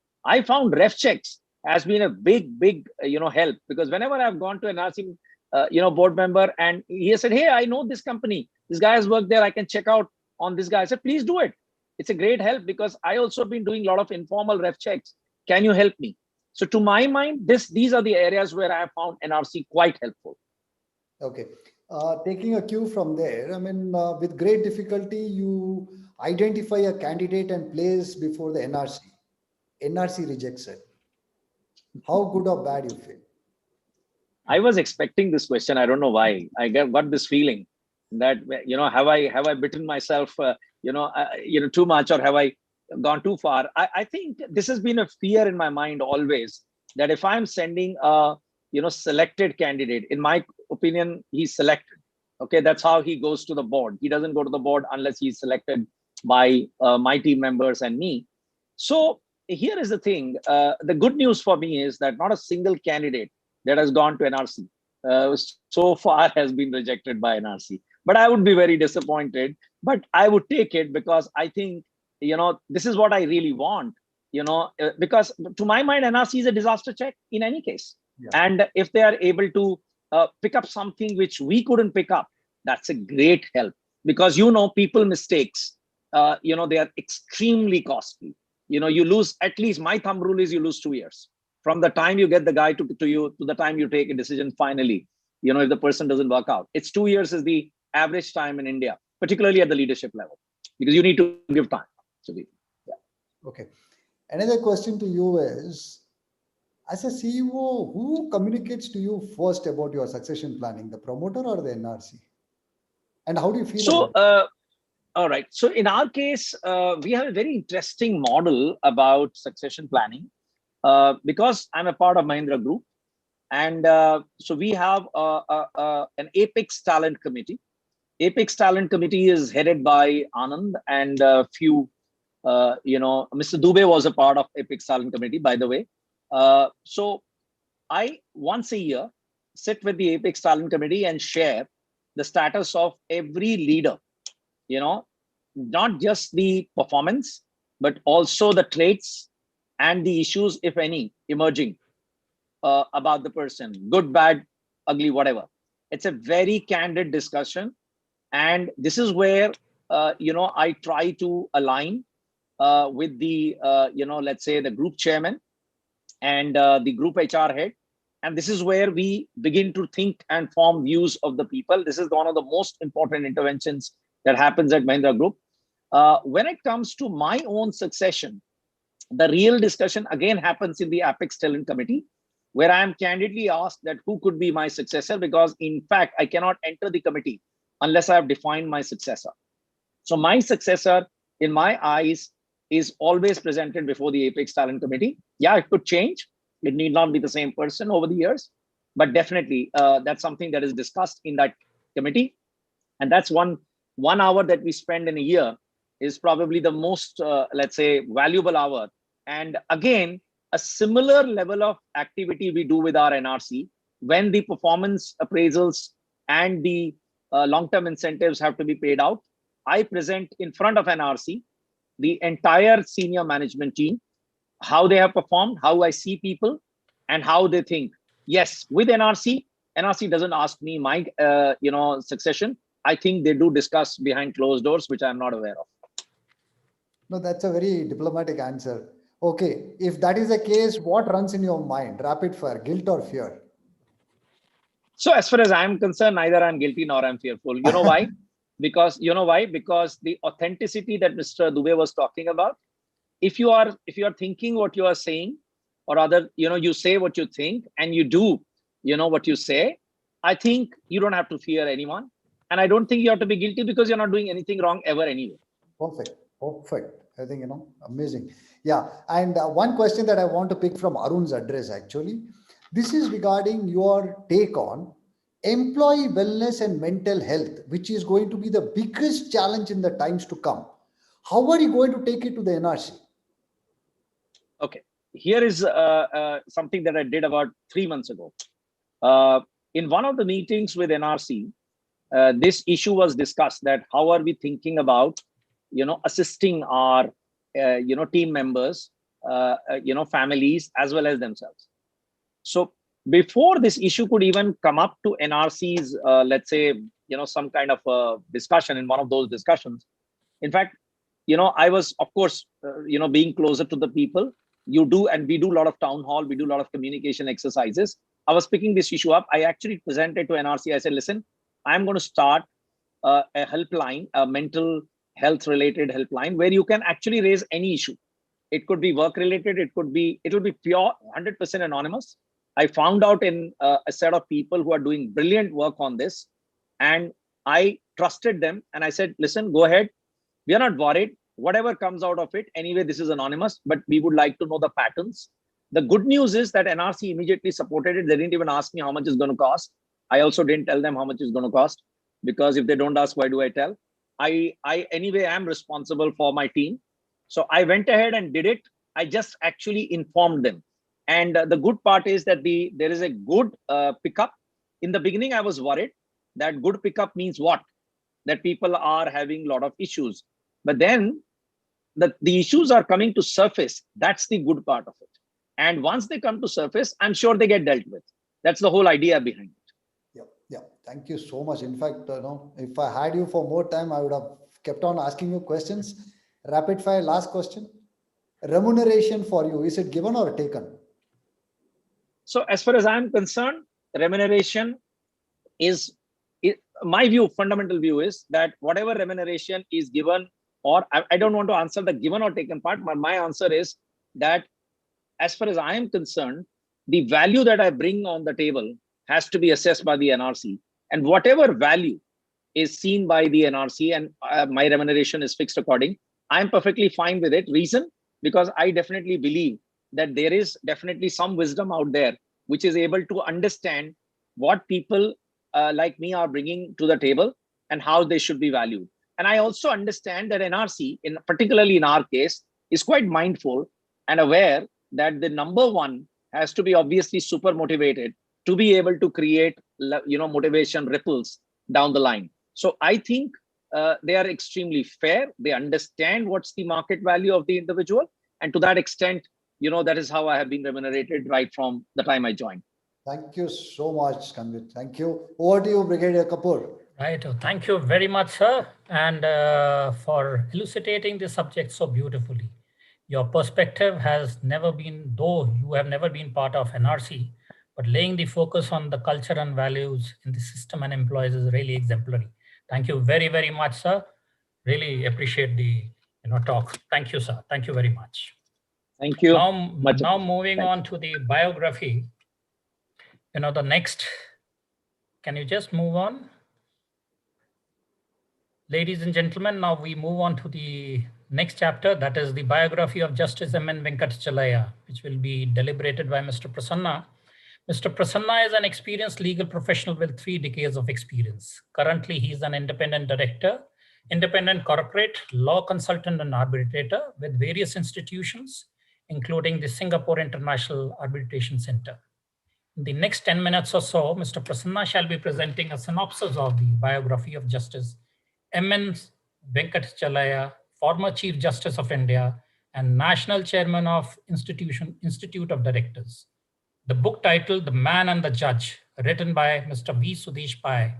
This is IOD Bangalore's tribute to this great human being and remarkable intellectual. Over to Mr. Prasanna, please.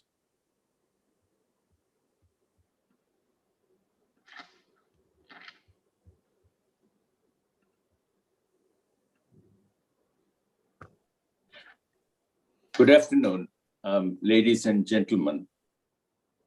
It is indeed a very big burden on my shoulder to be able to present to you the man and the judge, Justice Venkatachalaya.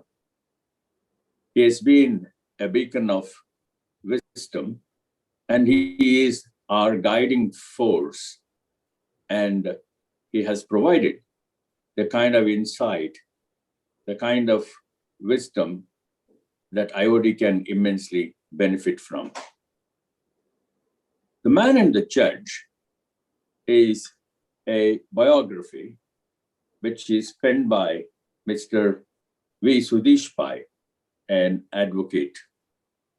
He's a distinguished lawyer and also a legal philosopher, and he has been the visiting professor to a number of legal institutions. And he has indeed done a great job in actually putting together the kind of thoughts, the kind of experiences that Justice Venkatachalaya actually lived through all his life. Ladies and gentlemen, the man you see on the cover of this book is not a man or not just a judge. He is an institution. He is today 91 years old. And if you asked him what he did 50 years back, or what kind of reasoning he gave in one of the judgments, you'll be astonished at the remarkable memory that he has in recollecting and telling you exactly what happened. If I may just give a few insights. It is given to very few by destiny that the virtues are equal to their genius, and their character is distinguished not by few admirable prominences, but is uniformly elevated. Justice Venkatachalaya belongs to that exceptional class, a man of law, of a select band, an erudite scholar, and a saintly person. He is one of our most illustrious and revered judges. He is among the few who have occupied the highest position without being touched by the pomp and paraphernalia of office, and without compromising the highest standards of integrity and independence. The book, Man and the Judge, presents the journey and evolution of the man who became a revered judge, whose legacy will continue to inspire generations to come.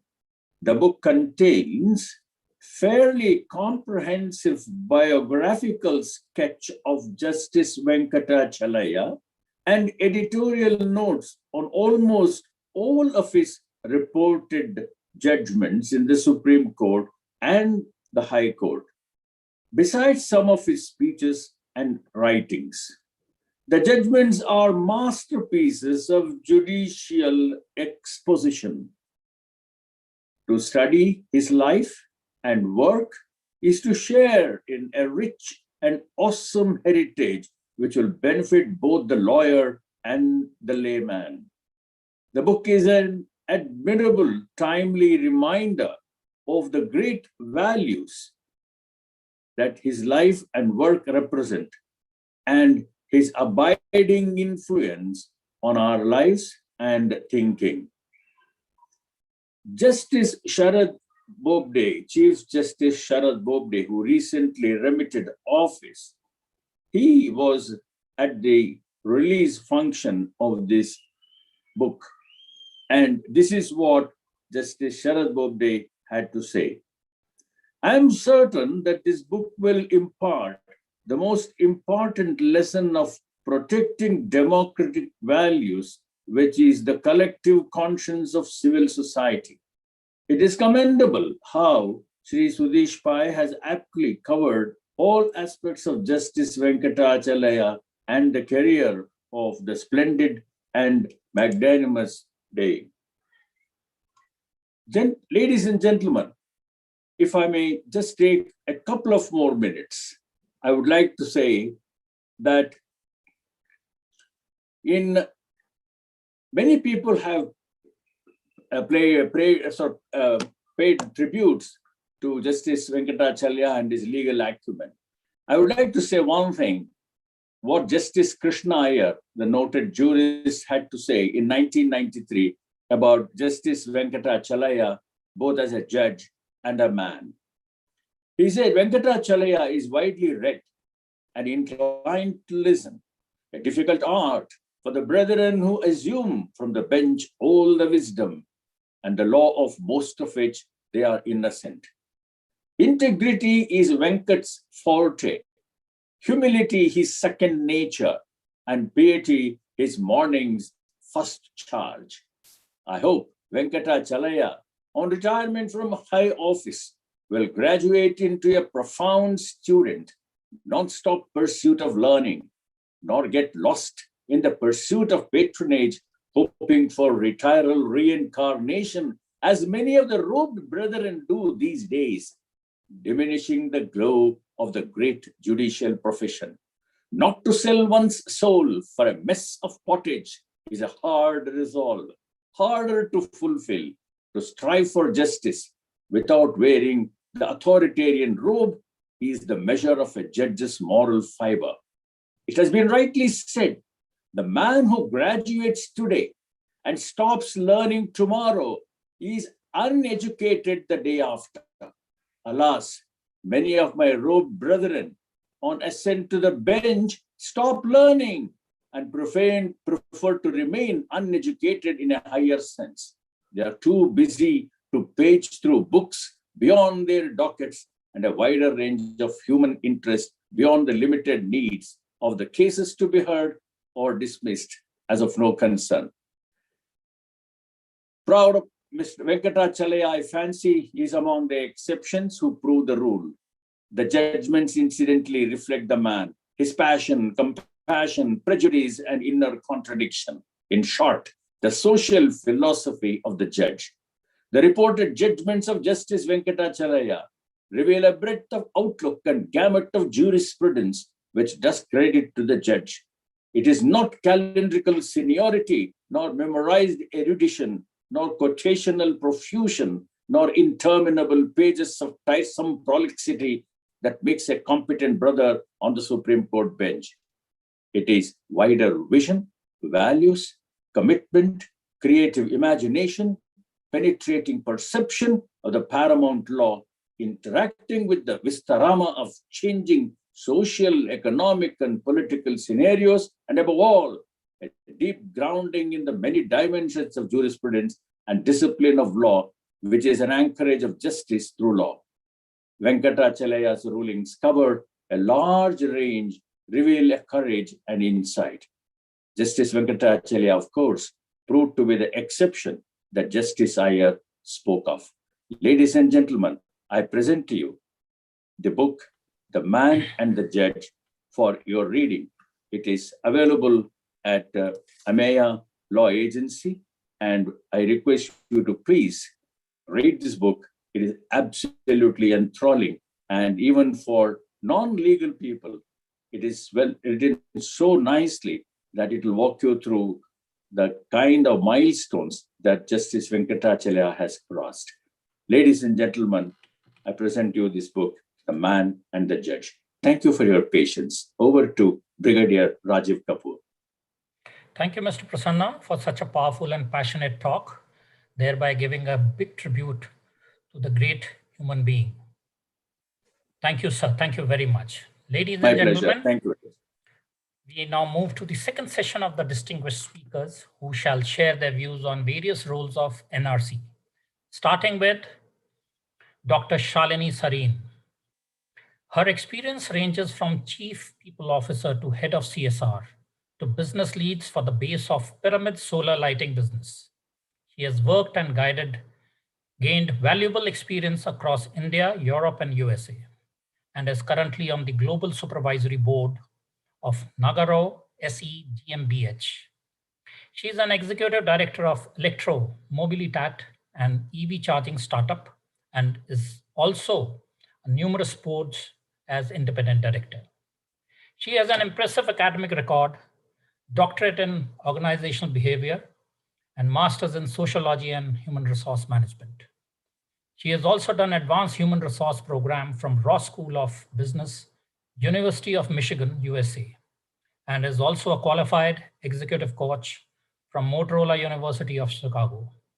Without wasting much time, I now hand over to Dr. Sarin, Shalini Sarin. Over to you, ma'am. Thank you very much. And it's been so wonderful listening to everybody, and especially the last conversation with the Kabinda. I don't think there is much that I have to share because most of the discussion has happened. But just let me know if you can see my screen. Yes, ma'am. Okay, great. Very much. Thank you very much. Ma'am, I am the technical person. Ma'am, we can also see your notes if you want to hide them. Okay, so how do I hide them then? Or else you can continue with your slide. Or what you can do is then, can you share your screen because you have your my presentation as well? Yeah. Sure, ma'am. Okay, great. So, one second. I just need to get.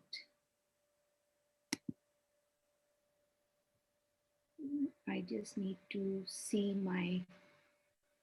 I'm not able to see. One second. Give me a minute. I need to go back. 1 minute. Sorry for the technical snag.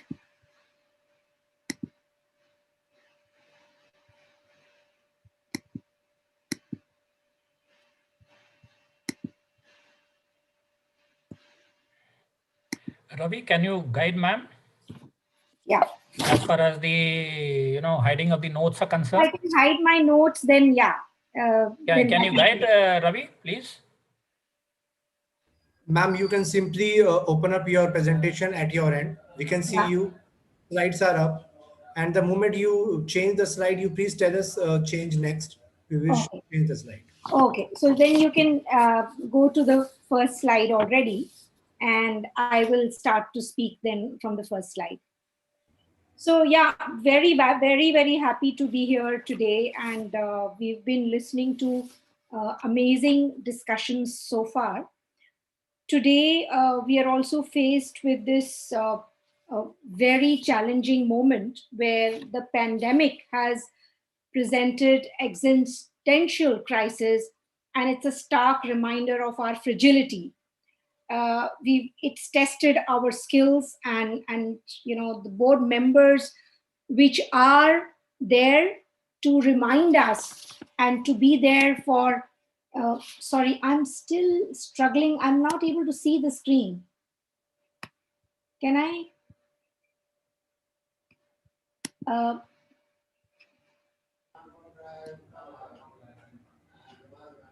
Can I just? How do I just share my screen and not? Okay, let me start. If you can share my screen, that's fine. Sure. Pawan, please open up the slides. Just a moment, ma'am. And I need to stop sharing, right? Am I sharing still? No. I'm not. Okay, then I'm good. Is it okay, ma'am? Yes, thank you very much. Welcome. Okay. So, we all are aware that, the role of the board is changing, and especially during the crisis, we've seen that, the board has been very concerned and the stakeholders are very concerned. What is the preparedness of the organization in responding to this COVID? And we also know that the previous board members were based on certain skills and certain competencies. And today the requirement may have changed a little bit. We've seen, and I want to quote here Larry Fink, who talks about the company, it does not seek the benefit from the full spectrum of human talent. And both Arun and Ravinder and Rajeev ji has shared the same examples, that unless we have the entire human talent, we will not be able to hire the best. We will not be able to reflect the needs of the customers and the communities, or even outperform the competitors. While today the sustainability report comes into the annual, sustainability scores are reflected in the annual report, we do not see the talent strategy reflected well enough in the annual report. And I think this is very important, and a very important comment that Larry Fink has made. And from their perspective, they talked about diversity, equity, and inclusion, but these intangibles become very, very important in the long term as well. Can we move next to the next slide? And on the next slide, essentially, I'm talking about how, can we move to the next slide, please?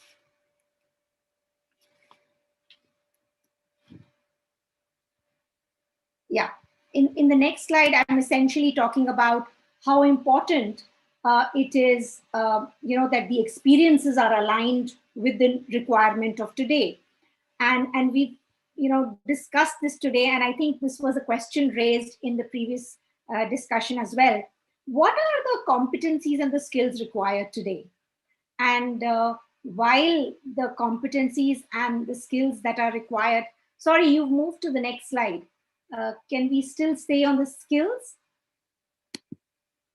Yeah, that's correct. That's correct. And while many organizations are also considering that besides human resource management, labor and compliances, market trends and compensation, all of this may be important, but can we get some advisors on board for the interim to be able to bridge the gap for the skills that are required? So maybe today what is required is organization design, restructuring, public health, which becomes extremely important. And as the organization recovers from COVID aftershocks and supports the growth, there could be several unanticipated risks due to long COVID. And I think Arun alluded on this, the brain fogging. I remember having worked in the Netherlands, there was the state which was providing to the companies a mandate that if there is an employee who has suffered due to mental or physical disability, then for a period of 1 year to a little over a year, he would be given a sabbatical. And when he would come back from the sabbatical, the state would provide a psychologist along with the counseling of the manager, and slowly, gradually start taking his responsibility. So I don't know whether we need to start thinking about what the mental health issues would be. Let's assume some of our top talents go through a setback during this long COVID crisis, if they have that impact, or the black fungus and the white fungus that we've been hearing about. What is the support and the rehabilitative care we can provide to prevent this downward spiral of personal health or even finances? So I think this is something that we really need to think about. And of course, NRC cannot be seen taking an easy option. And that's the reason I asked this question to the previous speaker. How many times have you recommended a candidate to the board, to the NRC, and the NRC has rejected? What role have you seen the NRC taking? Is it an active role or a passive role? And I think this is extremely important, that we have NRC with a sound judgment and courage and emotional intelligence, because it is not just the skills, but also the bandwidth of the NRC, which becomes very important. So let's move to the next slide. And here I want to talk about the role of NRC. And I think we all are very clear about the role of the board and the NRC, which is nose in and hands out. So that means we are not here to replace the CHRO, or we are not here to replace the CEO. And it is very important that the role of NRC is agreed and clarified. And like our previous speakers have been talking about, the culture, the values, succession, business performance, long-term strategy, these are the roles that have to be agreed and clarified. And every year, take stock of those roles, whether we are on the same page or not, or is the management or senior leadership team getting the right support. Today, of course, we are grappling with the service levels in the supply chain. Never before have I seen a supply chain leader sitting at the senior leadership. But today, during COVID days, supply chain has become extremely important. Can we mitigate some of these risks by collective or multi-layered decision making? How do we recalibrate the KPIs and the strategic goals? What are the opportunities going forward? Will we abandon growth on the basis of share price or ROIC? Are there new measures that are emerging? For example, ESG is becoming extremely important.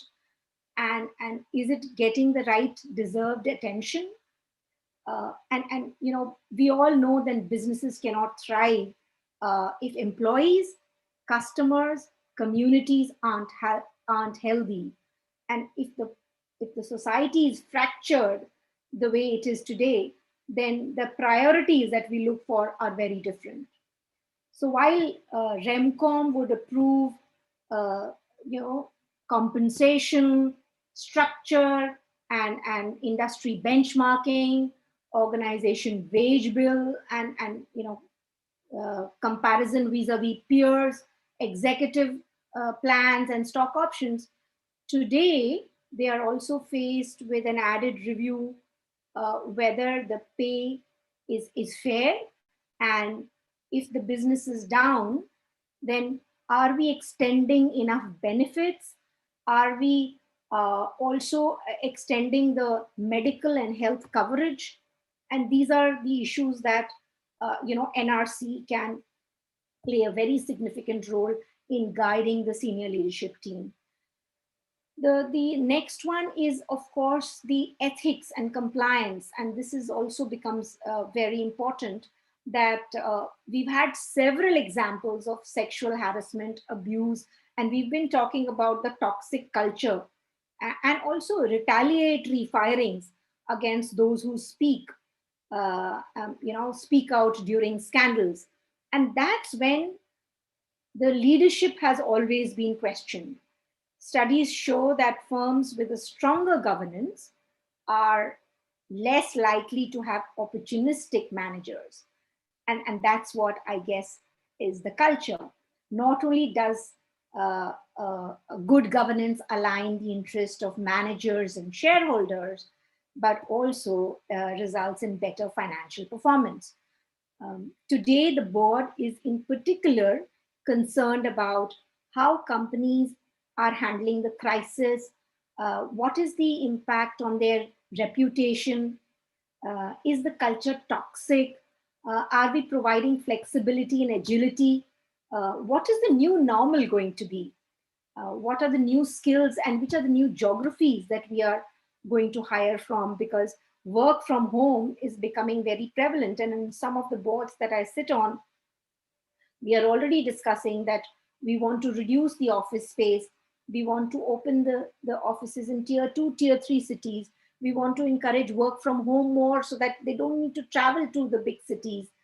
And, so all these are discussions which are going to impact the organization and the budgets and the culture and how we hire people, where we hire people.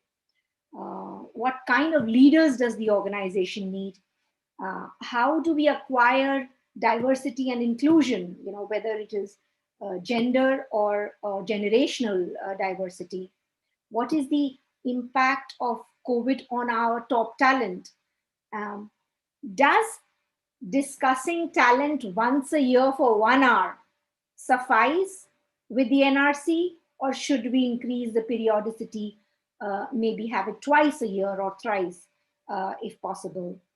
What is the succession planning of KMP is becoming imperative today, because unfortunately we have lost a few KMPs in some of the organizations. We have maybe had many infected who might have a long-term impact. Many of them have had their families infected, who may have some, urgent backfills due to death or separation. And last point here that you see, the 7th bullet that I've listed out is NRC only giving blessings on the hiring and the budget and key decisions, or is NRC also mentoring some of the KMPs? And I think it's a great opportunity for the NRC to extend itself and also review the new risk landscape and the lessons learned during pandemic. So I think this actually summarizes the role of NRC, which becomes very important. And we've been talking about it, but this needs to be clarified and communicated and agreed. As we move to the next slide, I want to just allude to the fact on the board composition and the role that NRC plays on the board composition. Again, like the audit chair, NRC chair also needs to exercise independence and not play a passive role on rubber stamping. And therefore, board nomination on diversity of skills, experience is extremely important. Ethnicity, etc. Next, board evaluation and what is the role that we play actively. Again, I re-emphasize the active role versus passive role of rubber stamping. And, are the directors sitting on too many boards? What is their attendance? What is their active participation and independence? And if they're reading their board papers in advance. And the other is on board retirement and succession. And many countries have mandated that the board should not sit for 2 terms, each term being 5 years. And there should be an active succession for the board. But who is discussing this?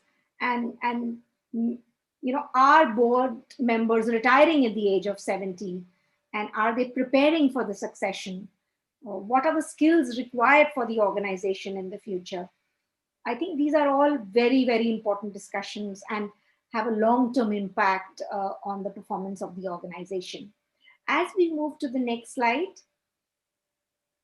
the next slide is essentially talking about the impact.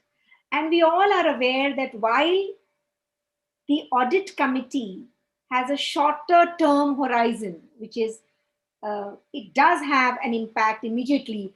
A bad audit decision might be reflected in your annual performance, whereas a bad NRC decision might have an impact much later.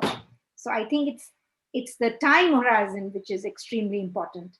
And unfortunately, many companies treat the board as a compliance framework rather than an ally to encourage differentiated performance.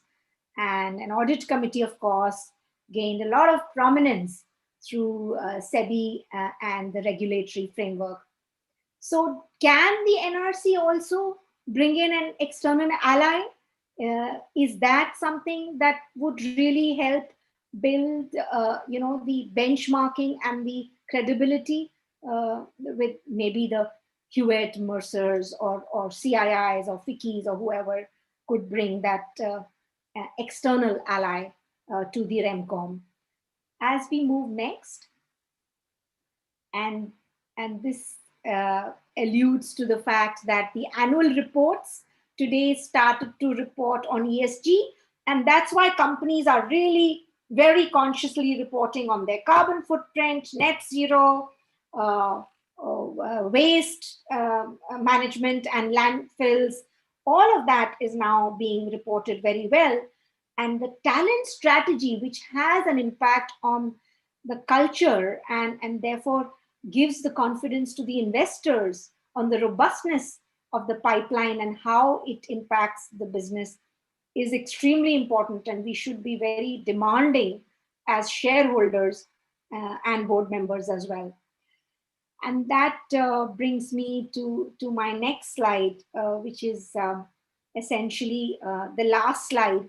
And I think this is similar to what even Ravinder shared, and that is that we can actually, sorry, Kavinder, and this is something that says that we can actually add the EBITDA multiple through clear, credible vision, capability, and whatever capability the market needs, the right kind of talent, innovation capability, learning agility, suited to the organization needs. With that, I'd like to end my discussion. Happy to take questions. Madam, question is in the end, after all the three speakers speak, we have kept it that way. Now, thank you very much, Dr. Shalini, for bringing out the challenges of COVID-19 and its impact on the performance of organization. We move on to the next speaker, Mr. H.N. Srinivas. Mr. Srinivas is an advisor with Tata Trust and has been a former Senior Vice President, HR of India Hotels Taj Group, an experienced consultant and advisor with demonstrated history of working in philanthropy of industrial house. He is a hardcore HR professional who is fully committed to industrial relations and HR functions and is responsible for coordinating and building businesses and policy initiatives. During his tenure with Taj Group of Hotels for 27 years, he has also been instrumental in building teams, leaders, and making them grow. Currently, as advisor of Tata Trust, he is in a major skill development project to facilitate and support the vocational skill initiative and gainful employment across India. Over to Mr. Srinivas.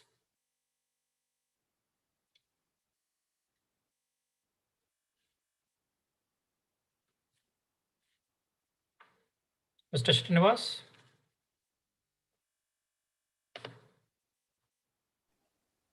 You can hear me now? Yes, but we can't see you, sir. You can't see me, okay. Just put on the video, please. Yes. You can see me? Ravi, yes, we can see you, sir. We can see you. Thank you. Thank you, Mr. Kapoor, for that introduction. And it is indeed a pleasure and privilege to be interacting with such senior leaders and also the co-panelists and the people who spoke before me. A lot of very, very interesting points they've already covered, and some of the thoughts that are going through my mind, it looks as though they have read my mind and they have said many things which I wanted to say, but nevertheless, I will highlight and emphasize some of the important things that that people-related issues in organizations that should become a board mandate and an imperative for the boards to look at the kind of changes, to look at the kind of programs and systems and processes the companies are implementing, to look at the long-term sustainability of companies and building a high-performance work culture. Let me thank at the outset Mr. Arun Balakrishnan, who has put together a wonderful and most admirable program. And I was learning a lot listening to my earlier speakers. And it is a great opportunity to interact with all of you. And also I thank the IOD Bangalore chapter and people like Mr. Kapoor and others. As this subject was being discussed by Mr. Arun Balakrishnan a couple of months ago with me, I was curious to look at some of the formal definitions and the role responsibility schedule or the guidelines which has been of NRC, which has been defined by several professional organizations. The one that struck me as interesting and very simple was the definition of NRC provided by Association of Chartered Accountants of India. They've given a very simple definition. The definition goes like this. The primary role of NRC is to assist the board of directors and the company in fulfilling its governance and supervisory responsibility relating to human resource management and compensation. That's how it goes. So this definition touches upon a range of important people-related issues. It touches upon leadership development, succession planning, a fair method of selecting and appropriately rewarding the best leaders, including directors on the board, through a well-defined total reward system. But in the last 15, 20 years, several Indian organizations, as have been witnessing in the Tata Group and also a few other non-Tata Group companies like Infosys, Wipro, Hindustan Unilever, while defining the role of NRC, have included issues of corporate governance, core values, performance-driven culture of diversity and inclusion, ethical conduct of leadership teams, standards of business conduct with respect to dealing with stakeholders, multiple stakeholders, and people management issues internally, and a larger responsibility of corporate governance, which is a fairly wide umbrella, which looks at ethical conduct of senior leaders and the business conduct and how company defines its relationship with multiple partners and stakeholders, customers and vendors, and even the government and employee. How do they address employee aspiration, customer needs, and shareholder demands, and vendor expectations? So what are some processes that have been set up and that have been managed in the organization to address these needs and respond to them creatively? In other words, there are multiple role systems, interest groups, which constitute an organization. Now, each one of them make a commitment of a resource, of their time, of their patronage. Customer commits his patronage. Employees commit their time, and shareholders commit their resources. So vendors commit quality products. For the commitment they make, they expect something very specific in return from the company.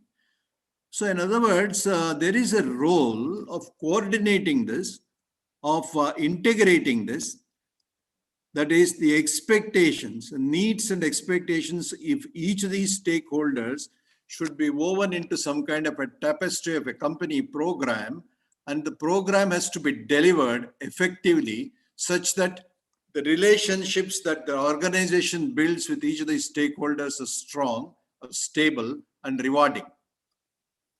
Only then, when a company faces some external problems, I would say, you see, the external environment is hostile for whatever reason. It could be socio-political, it could be a natural disaster, it could be a pandemic like the one that we are experiencing currently.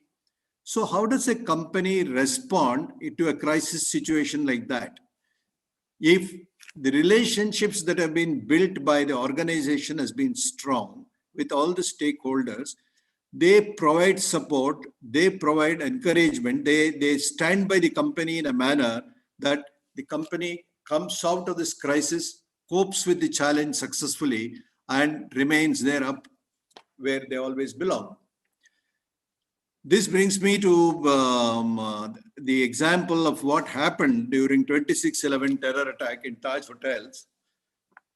4 misguided militants barged into the lobby at about 9:40 in the night and opened fire and started killing people indiscreetly.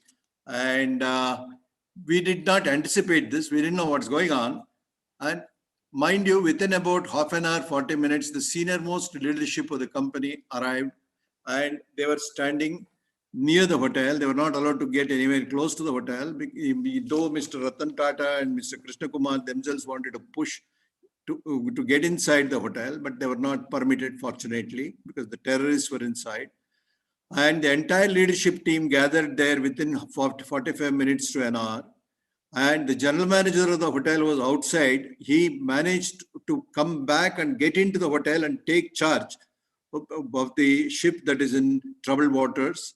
And all that we could do is to see this most painful and horrible spectacle of gunshot sounds and fire and smoke gushing out of windows at various floors, and feeling extremely disturbed, emotionally shaken up. After about 3 days of doing this, standing there, we were at one stage, we were called to come inside the hotel then by the person who's commanding it, Commander Abhay Gupta. Lieutenant General Abhay Gupta was commanding this special protection group who handled this terror attack and the response to this terror. And he called us and he said, look here, we have killed all the terrorists and now we can come inside. When we got in, it was looking like a ravaged battlefield. And the entire media was there. Worldwide media, international media, domestic media, regional media. They were all standing there crying and shouting that Ratan Tata should make a standing statement. I remember this very distinctly because I was there in the team. We were all standing together. Ratan Tata comes out and he makes 2-3 statements. This speaks about the leadership. This speaks about the core values. This speaks about the commitment to the society and community in which the company operates. He said 3 things. One is, yes, they have hurt us, but they can't beat us down. Very soon, within 3-4 weeks, we are going to open the hotel and it's business as usual. And all employees, whoever has been there, on duty, even if he's a part-time casual employee, he will come back to the hotel and they will all be together and work will begin. Number 2, the terror attack has happened in about 10-12 centers in the city. That is in Boribandar, in Kama Hospital and Nariman House. And the devastating attack was in Chhatrapati Shivaji Station and various other locations, Santa Cruz and all that. And he said, look here, I'm going to take up the relief and rehabilitation for all the terror victims in the city of Mumbai, for all terror victims. And I was asked to make a presentation within 1 week of this terror attack to the board. Our board was a heavy board with Mr. Dadi Seth, Mr. Deepak Parikh and Anuaga, and we had Jamshed Godrej and very, very senior people, industry leaders. All of them were insisting that we should listen to the programs and plans that Taj has to provide rehabilitation and relief to not only people who have lost their lives or been injured in the Taj Hotel, but also in the city of Mumbai. So I don't know whether it is, there was no, NRC phrase, NRC committee. There was a remuneration committee that was headed by Mr. Dadi Seth. He would call me repeatedly to ask me what are some, programs we have already lined out. And the board took active interest. Every month, the board was asking me to do a presentation of how much of this implementation is working, what help and assistance would you require to ensure that this entire program is most successful and it reaches the people who are really suffering. Just giving you an example, and mind you, when the terror attack happened, there were 541 employees in the hotel. Not a single employee left the hotel, and all of them stayed back. Some employees who went out also came back and stayed on. And I received a number of letters from employees, from customers who were saved by some of these employees, praising and telling us how employees saved them from a almost sure and certain death. So I received about 200 letters, and the Hindustan Unilever, the Unilever Corporation worldwide were having a management conference and cocktail dinner in one of the halls. Leena Nair, who is on the board of Unilever Corporation, she was the head of HLL and she was also there. And so, and there were many other functions and parties that were going on.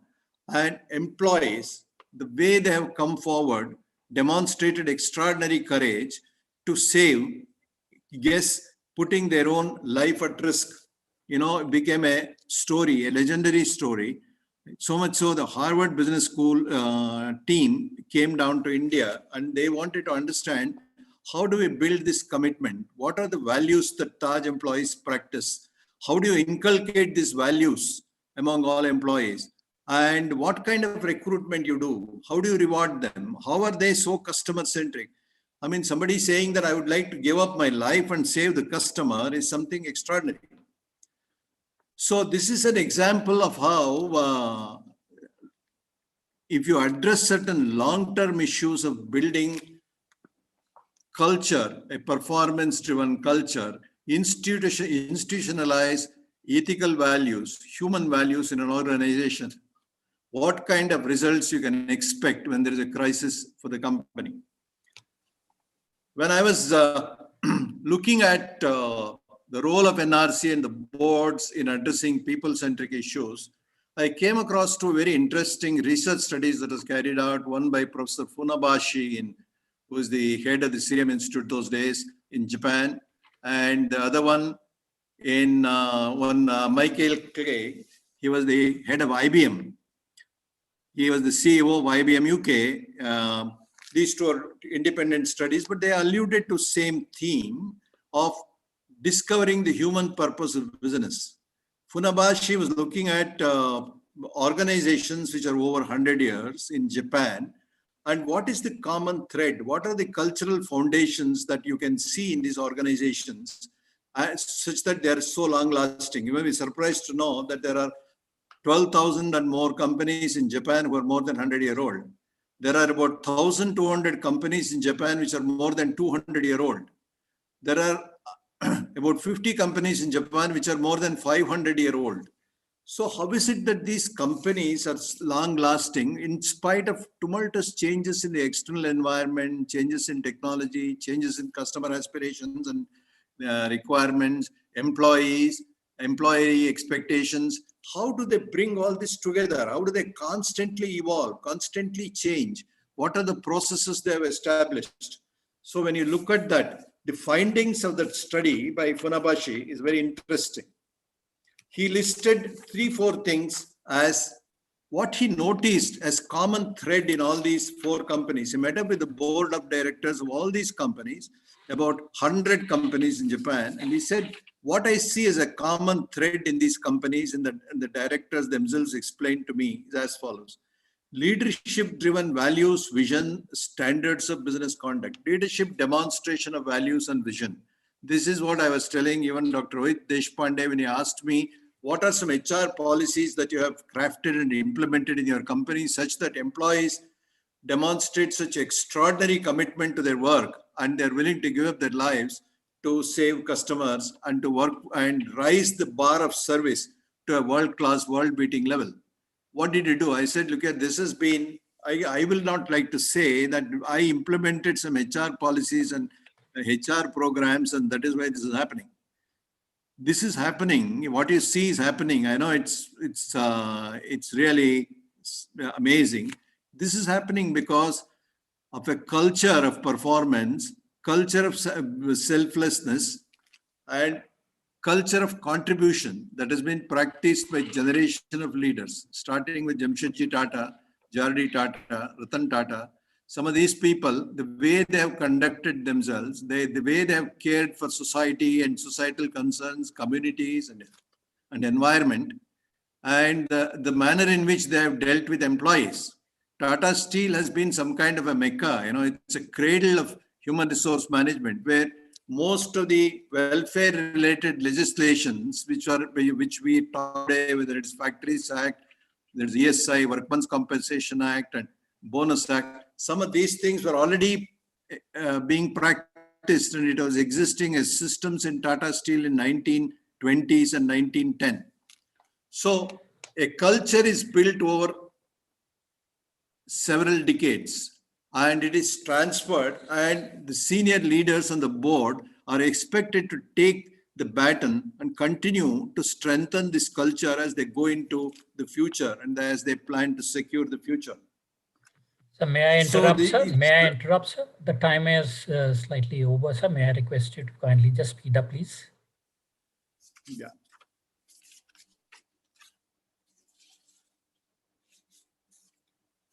So from these examples, which I mentioned, I'll take just 2 minutes, examples. It is clear that company boards who have been empathetic to the human context of business and have supported and guided company managements in building lasting relationships with multiple stakeholders, have responded creatively to changing environmental, socio, cultural, societal issues, have built internal talent pipeline, succession plans and internal talent pipeline, and provided adequate opportunities for human potential within the company to blossom. Companies like TCS, Tata Steel, HLL, etc., have joined hands to support and participate in national efforts of handling relief, rehabilitation of people in major national crisis issues, have commanded a unique respect and appreciation. So all these things leading to sustainable, lasting performance and success of such companies with their ability to withstand external shocks, because the company's internal culture is so robust. The balance long-term requirements with short-term, the balance profits with environment and external society and communities. And this kind of balancing is done through establishing robust processes, which is tracked, which is measured for its performance, reported to the board. And NRC committees demand a report like this to be coming to them. NRC committee or the board committees require these kind of reports to be coming to them. Dissemination of code of conduct, dissemination of cultural credos and cultural pillars of the organization. All this is tracked, measured and tracked, and reports go to NRC and they debate it in the board. They reflect on some of these things and come up with suggestions so that the journey continues, journey of stability, sustainability, building performance-driven culture in these companies continue. So my specific recommendations are very simple.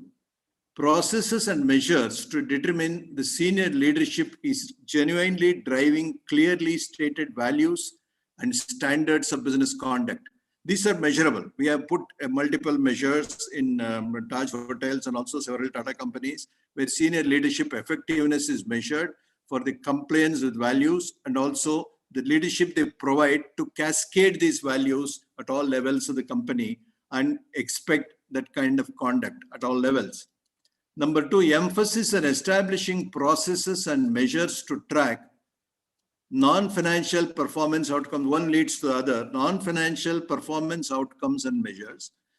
So how serious are you to track non-financial performance measures, whether it's customer related, employee related, vendor related, or it could be society and community related? What are the measures you put in place? Are you tracking the way you're building relationships with these stakeholders? Number three, and the last point I have is action plans implemented while responding to the findings of these trends, tracked on non-financial performance measures. Tracking non-financial performance measures is step one. Step two is what action plans are implemented in the company responding to the trends that are seen in these measures. So if this, as a recommendation, if some companies start doing this, if they are not already done, I'm sure many companies are following this. And some companies look at some of these non-financial performance measures, track its trends, and implement action plans to ensure that they show positive trends. You are building a strong culture within the company. Thank you. Thank you for the opportunity given. Thank you very much, sir. It was quite an informative talk with great examples. Now, since we are running out of time, I would request Mr. Anand Arup Ghosh to kindly come forward. Mr. Anand is a partner with Deloitte in Human Capital Consulting and leads the Workforce Transformation Service Line, an experienced professional in remuneration committees supporting executive pay, design, and board evaluation with a strategic focus in areas of HR. His area of specialization is across a range of industries, which include organization and governance structure design, etc. Prior to Deloitte, Mr. Anand headed AON's performance, rewards, and organization consulting practices across India, MEA and SEA sectorial. Over to Mr. Anand Arup. Thank you very much. Thanks, and thank you for having me. I will just project my screen. So good evening, everyone, and I hope I'm clearly audible to all of you. I know we are behind schedule. Thank you. I know we are behind schedule, so I will try and wrap this up in as short a time as I can. Thank you, sir. Thank you. What I wanted to do was, I have a completely different sort of a perspective from, I think, what has been shared, and it's only because I come in from a different view. I'm coming in from the view of someone who's been on the other side of the table, looking at the NRC or advising the NRC on some of their decisions. And a lot of the work that I fundamentally do has primarily been on the R of the NRC. It's not been on the N part of it so much. It's more the rewards remuneration part of it that I have focused on first. And it's also interesting because, and I think someone mentioned that a while back, that if you look at the NRC, the history of the NRC, it was always called the Compensation Committee. It's only the last 4 or 5 years that the nomenclature has changed to become the NRC, away from just pure compensation, and rightfully so, because the agenda or the charter of the committee was a little bit more focused on pay and promotions, etc., and the broader HR aspect, the governance aspect, the succession planning aspects were somewhat ignored in parts, and because it was being ignored by a committee of the board, in many places it was not given as much importance by the overall board itself, and it's falling by the wayside. So the fact that the NRC got created beyond just remuneration and compensation was a great move in parts. What I would do is, so I don't want to spend so much time on the definitions and so on and so forth, but broadly, when you talk of remuneration, you're basically saying that the responsibility of the NRC is fundamentally about ensuring that there is a clear definition of how the organization should compensate its critical management personnel, its executives, on a year-on-year basis, depending on how they have performed. The nature of the compensation programs, and this goes beyond just the compensation for a particular year for a CE or a CXO, but the design of the programs, what kind of benefit structures, long-term incentive structures, variable pay structures, etc., should exist. And the third is, particularly when it comes to equity plans, companies have ESOPs and so on and so forth, management of that equity plans for organizations. I mean, these are very simply 3 core aspects of remuneration that a company deals with. And I would imagine that to a large extent, the focus of the NRC often ends up being in ensuring that there is a very clear alignment between performance and compensation for the critical executives of the organization. And that is where, if you look at it, that is where the last few years has actually seen a lot of challenge come through. I mean, if you go back a couple of years, in 2008-9 onwards, post the global financial crisis, the focus on compensation, the discussion on compensation, etc., has accelerated a lot more. Prior to that, globally, people did not look at executive compensation with as much attention as perhaps has happened in the last 12 or 14 years. And that's largely because, again, the global financial crisis was accentuated a lot by the way compensation structures were defined. Economists have talked about it. It's common knowledge. But what's happened now is that, and what you see in these 2 charts here is how proxy advisors, basically advisors who have been organizations that advise shareholders on how they should vote for remuneration proposals brought up by companies. So how proxy advisors have looked at the entire thing. And proxy advisors, interestingly, was again a new phenomenon in India. Till 5-6 years ago, India did not have any proxy advisors. Gradually, 1, 2, now it's a biggish industry that's also developed in India. So, but globally, it's always been a big thing. So proxy advisors globally have advised companies consistently on how they should vote on decisions related to pay. And if you look at the last few years, there has been a gradual uptick in terms of the number of times shareholders have come back and said no to a proposal brought up by a remuneration committee. Similarly, in India as well, if you look at the proxy advisors, there has been a lot of feedback about how proxy advisors were advised the shareholders on what they feel companies have done well. So if you look at, for instance, this chart, what it basically is saying, that the chart on the right side of the screen, it's basically saying that proxy advisors feel that less companies are able, even compared to previous years, lesser number of companies are able to adequately link performance with compensation for their senior executives.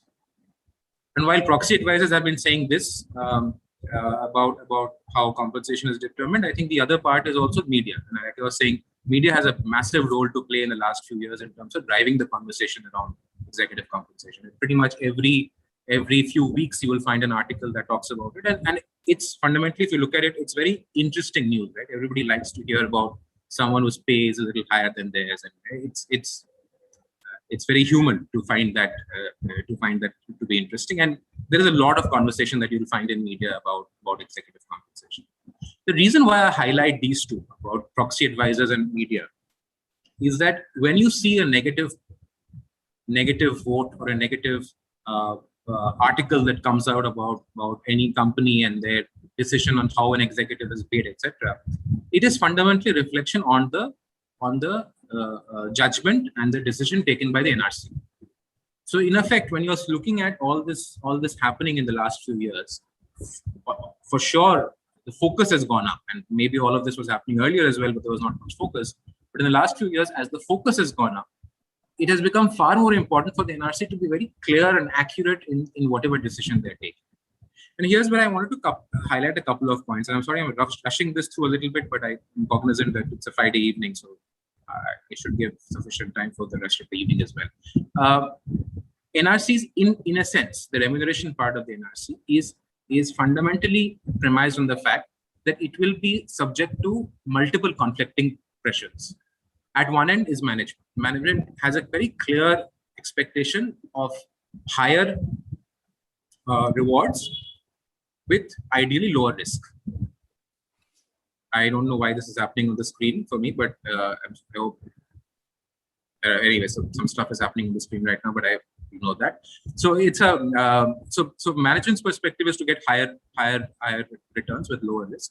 The shareholders' perspective is to ensure that there is complete awareness of why a particular compensation decision is being made and how it ensures that their value goes up.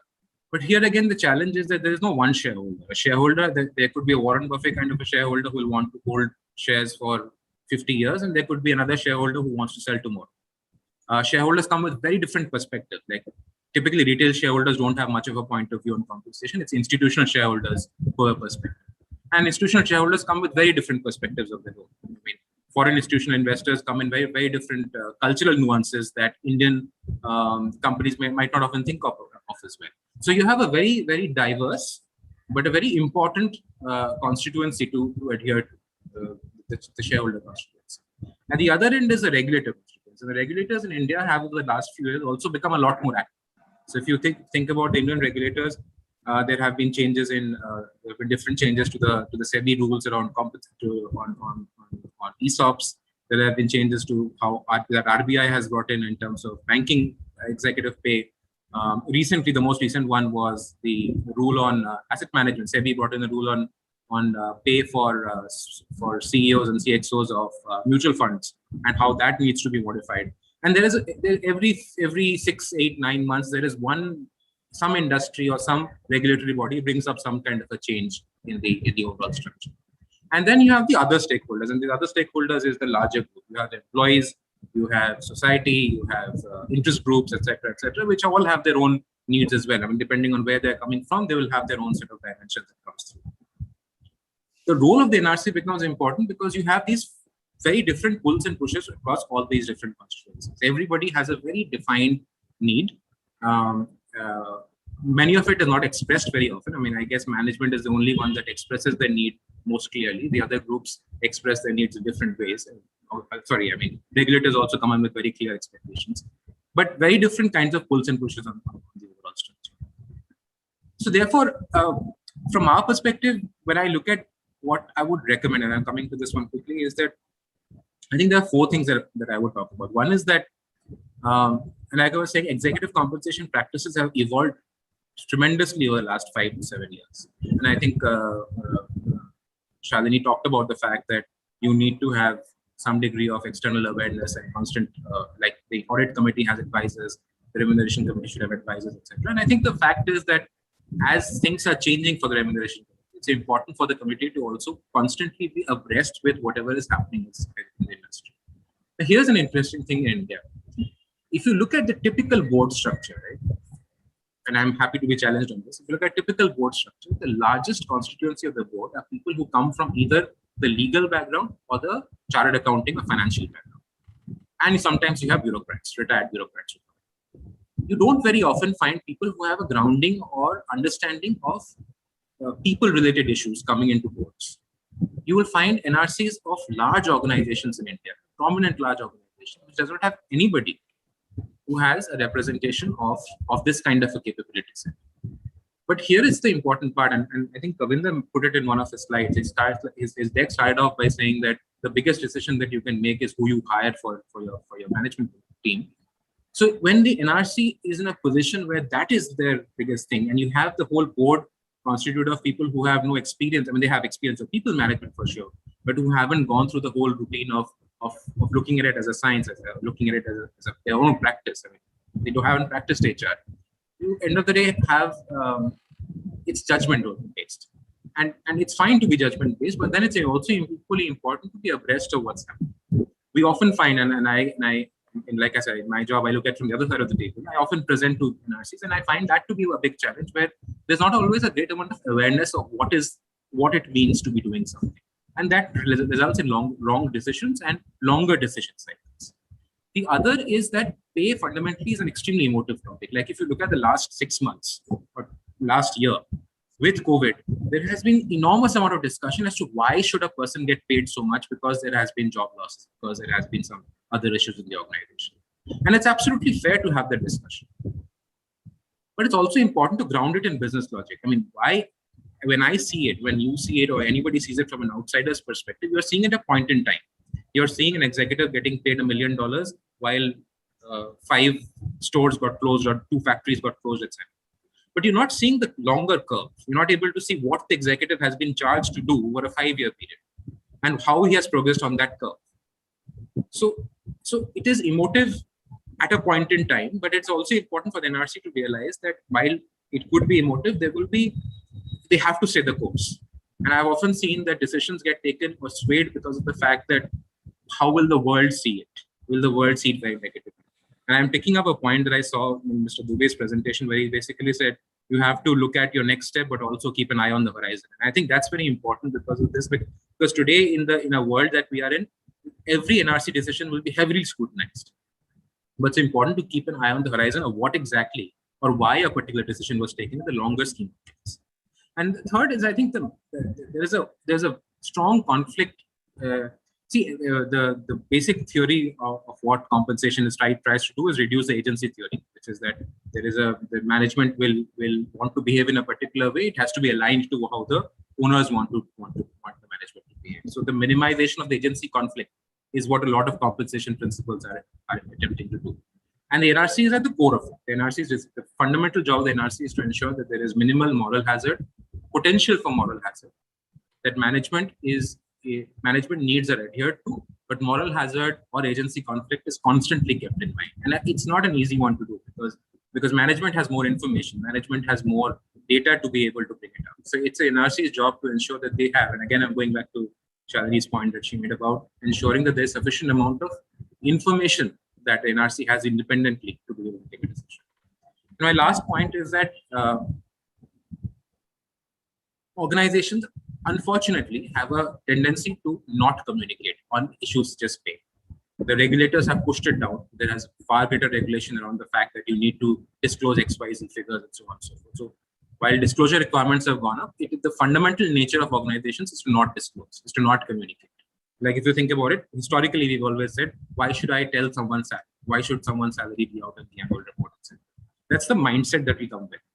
But it's important, but the more the NRC takes a responsible stand towards communication, the less will be the challenges that I spoke about initially, about the media coming in a big way, or the shareholder advisory boards coming in a big way. I'll just give you an example. Shareholder advisory boards, 98% of all proposals get passed. So as such, it's not like people get voted against. It is just that there is the negative comments that the shareholder advisors put out are the ones that impact share price. You can, and most of the times, if we analyze the negative comments that they put in, most of the time it's because of paucity of information. The commentary is all about the fact that we are fine with what you said here, but there's no logic for why you said it. And that is fundamentally what the NRCs need to start thinking a lot more, is to responsibly communicating as much as possible. I'm sorry I rushed through some parts of it, but I will close it here, and I'm happy to take questions in the Q&A session. Thank you very much. Okay. Thank you, Mr. Anand, for the great talk and giving an insight as far as the NRC is concerned with respect to retaining the e-talent in the organization. Now I move on to the question answer session. May I request Mr. Sundaresan to kindly take over? Yeah, so I will try and take one question first. Let me start with Anand Rowe. Yeah? So Anand, today's increase in salary is at 5 to 6%. Yesterday's news says TCS has announced a 54% to Rajesh Gopinathan. A 54% increase, and to the COO a 60% increase. Okay, the median is nowhere near industry standards, which is 326:1. Now, let me ask you a very clean question. What do you think is NRC role in these hikes? See, we have a concept called say on pay. So who say and what pay are we even talking about? Let's split it up into two parts. One is, so say on pay is shareholders say on the pay decision as proposed by the board. And the shareholder is well within their rights to basically say, I don't approve of this. Yeah. It's happened in India. Last year, there was a big one that was publicized, etc. So it's happened that the shareholder will say, I don't accept on this pay recommendation. It might happen in any of these companies. But while I have no awareness or understanding of TCS's decision pattern, my question is that if we look at, and that's where the challenge is, right? We are looking at two independent data points. One is to say that how much does the TCS employee earn and how much is the TCS CEO getting paid. There's two very unique separate data points. The important thing is to see how is the TCS CEO getting compensated vis-a-vis other CEOs who are doing similar jobs that he or she is expected to do. Rajesh Gopinath is expected to perform a certain amount of responsibilities, is expected to grow share price at a particular level, etc., etc. For that job, how much should he ideally be getting paid? And if on that count, if a shareholder or someone can conclusively argue that this is not a fair pay, then that's a fair argument to have. But I think it's important to distinguish these 2 points and look at them independently of each other. Follow-up question on that. The NRC recommends this huge hike. The shareholders say no to it. What do you think is the NRC's role when something is rejected by the shareholders? You think their capabilities are not good, or how is it? I think the communication is not good. And I'm not defending for any role, but I'm basically... No, it's not defend. I'm just taking your view. That's all. So that's what I'm saying. So I'm not... so very often, it'll be rare for an NRC to actually... has happened, will happen, but it is rare to have an NRC take a completely non-thought-out view on something that is as drastic as what we're talking about. Yeah, so it would have gone through. Yeah, no. Why I asked you this question is last two and a quarter hours we have been discussing on NRC. Is it anyway inferior to the audit committee? It is not. According to me, it is as good as an audit committee or on par with an audit committee. Right. It's the same set of people. Exactly. And when it comes to a decision, it is the same as an audit committee. And that is why I asked you, whether they lose their face or what happens in the general meeting. So I'll come back to you on that. Okay, just hold on. So Shalini, let me take one question from you. You have been telling about an external ally. Like audit committee has got the independent directors. You are worried that NRC does not have an external ally. So who do you think NRC can trust? And that too in a particular case like ILFS, where there was no ally. Everything was a lie. Yeah, sorry. Yeah. Sorry, so yeah. I think one of the ways to get these independent external ally is like you have the auditors, we also need to get a committee of, whether it is proxy advisors or these independent bodies who benchmark to give the data so that NRC has an independent view besides what the management has presented. And that multi-source data is extremely important to be independent and not be colored by the management alone. But again, you are coming back to only an internal source. No, I'm talking about auditor is an sorry. I'm talking about an external source, external advisors. So whether it is proxy advisors or companies like I talked about, the Deloittes and the Hewetts of the world who are also advising. So like KPMG, EY, and all these guys are statutory advisors on the financial side, they need to be also providing compensation and remuneration advice independently, so that when the NRC gets the proposal, it is not only coming only from the management. So you want the Big Fours also inside the NRC committee? Like they present, like we invite the independent auditors for their view, we need to have independent auditors giving information which is independent on the compensation, remuneration, and other aspects as well. Okay, so you are saying you would still want an external ally in the form of any of these agencies. I'm not saying only Big Four. Correct. Anand will just go very happy home, saying that, oh, one more business. But I'm just telling you, one of these biggies who can support you. Okay, I'll come to you. So HNS, let me just take you straight. Ravi Krishnamurthy has asked a question. What are the typical conflict or dilemma issues that NRC face? I would like to add an Infosys case where Rajiv Bansal was paid an exorbitant pay by the NRC.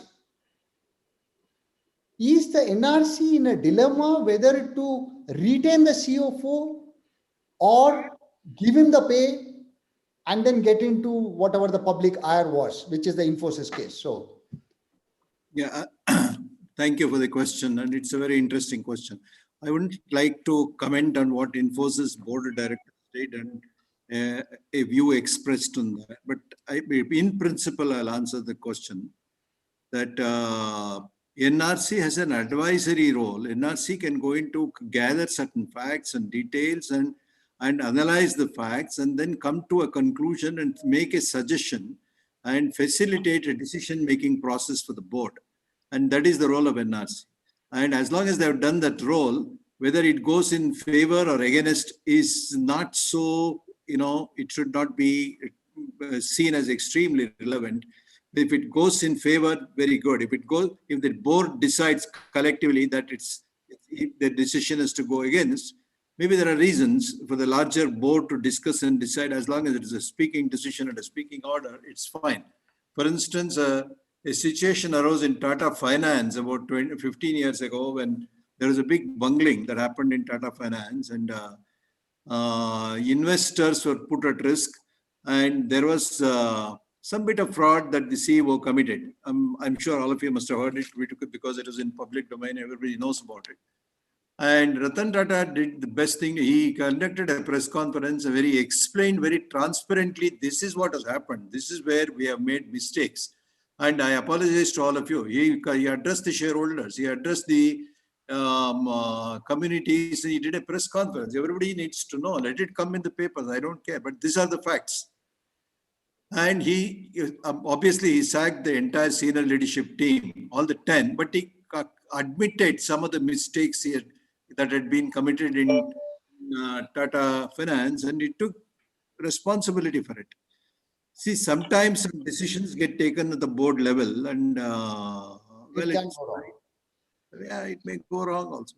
Yeah, thank you. Yeah, so Anand, the next question I think Ramanujam has for you is, NRC from a multinational company achieves better milestone versus an Indian company. So his question is, how do you compare? When you said that, you were speaking about Gopinathan's issue, and then you said it depends on one CEO against another CEO, whatever. So how does an NRC compare these figures and then take a decision and then remunerate a CEO or a senior management or whoever?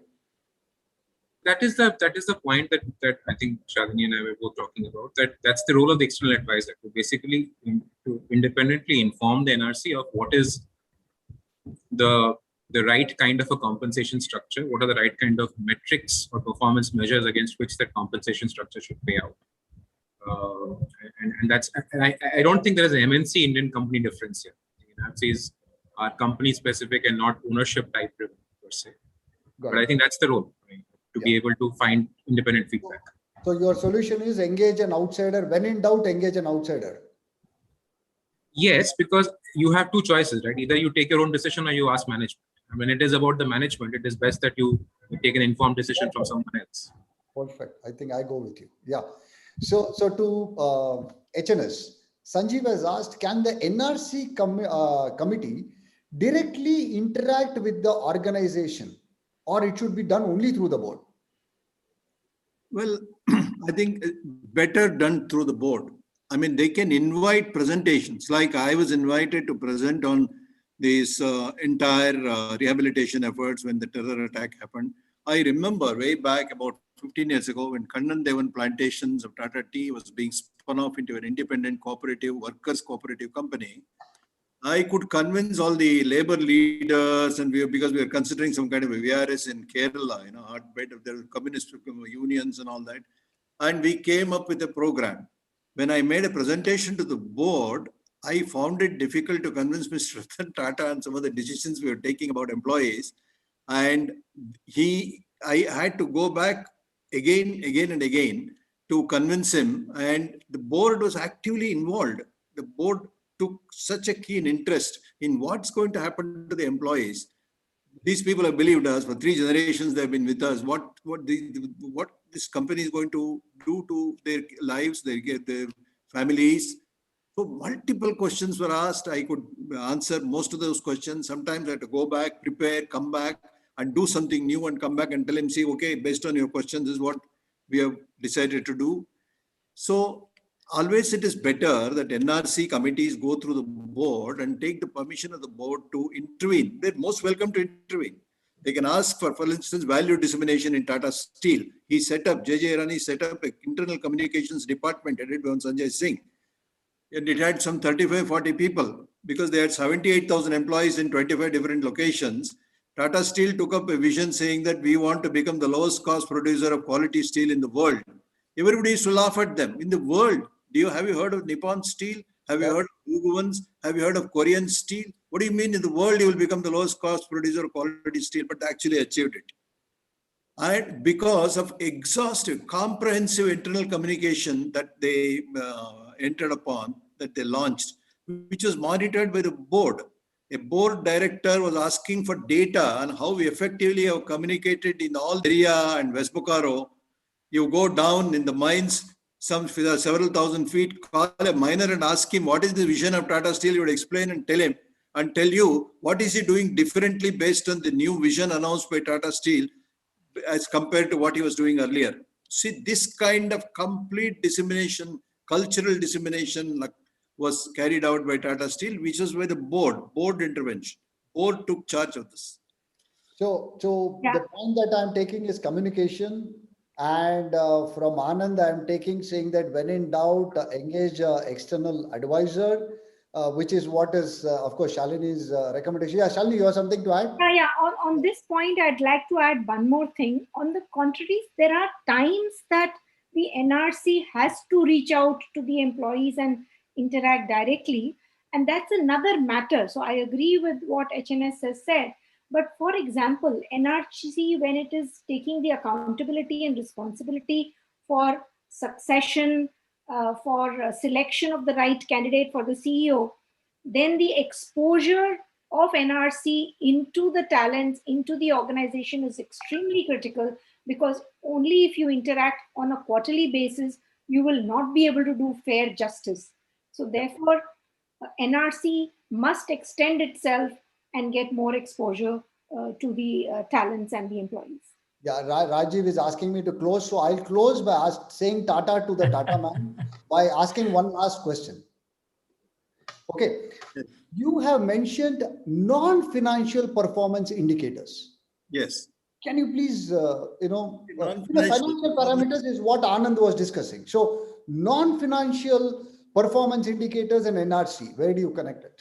When you look at relationship building, see, building a successful organization is all about ennobling, progressive, mutually rewarding relationships you build with multiple role systems and stakeholders.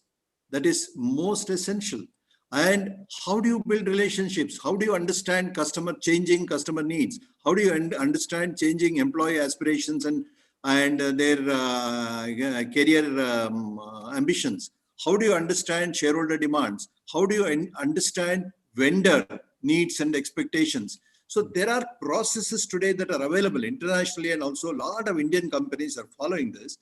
Establish those processes, understand what is it that they need. See, your definition of I have understood what you need, so I'm giving it to you is always deficient as compared to getting information from that role system, from that interest group. He's criticizing you. He's telling you, look at some of these areas you have messed up. You have not developed vendors. And when you don't develop vendors, when you don't develop dealers and distributors, a large company like Tata Steel or Tata Motors can't function. And what do dealers want? What do they want? And this is what we want, not what you defined as what you think we want. Yeah. So if you have established processes, if you collect data and information and analyze, present the findings transparently to all stakeholders. It's like mirroring, and take responsibility to commit yourself to addressing those needs, come up with an action plan, announce the action plans. The Taj hotels were among the top 15 globally selected hotels for employee satisfaction and engagement successfully for 4 or 5 years from 2009 to 2013. See, among the database of 2,000 companies worldwide, they select 15 best companies for employee engagement and customer delight and customer excellence. In that, Taj figured, because everything in Taj, what they noticed, we are doing transparently. The managing director scorecard, how he has performed on his 360 degree, HR manager, where he has made mistakes and where he needs to improve. It is all displayed, and we are willing to take feedback, and that feedback is all woven into an action plan, and that action plan also is presented, and we commit to implement the action plan. When a company practices this kind of transparent values, inclusion, I think a unique kind of culture that sets in, and initially it is threatening, but as you progress, as you keep doing it again and again, I think you get used to it, and the relationship becomes very strong, and they stand by you at your time of crisis. Thank you so much, and it was wonderful asking questions, which is the easier job than answering. I know for that.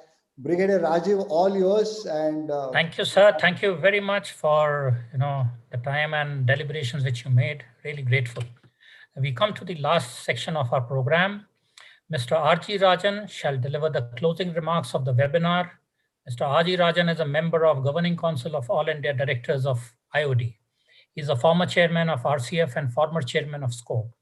May I request Mr. R.G. Rajan to briefly enumerate the recommendations made by the speakers and thereafter propose a vote of thanks. Yeah. Over to you, Mr. Rajan. Thank you, Mr. Kapoor.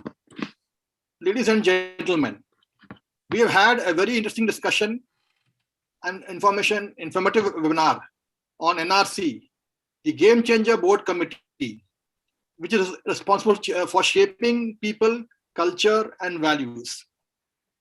I would like to briefly summarize the main points made by all the speakers. Mr. Rajeev Dube, Mr. Arun Balakrishnan spoke first, and where he stressed the importance of NRC and also highlighted about the post-COVID effects on the people who are COVID affected, and how the NRC should have to address this issue and take care of this employee wellness and mental health in their activities.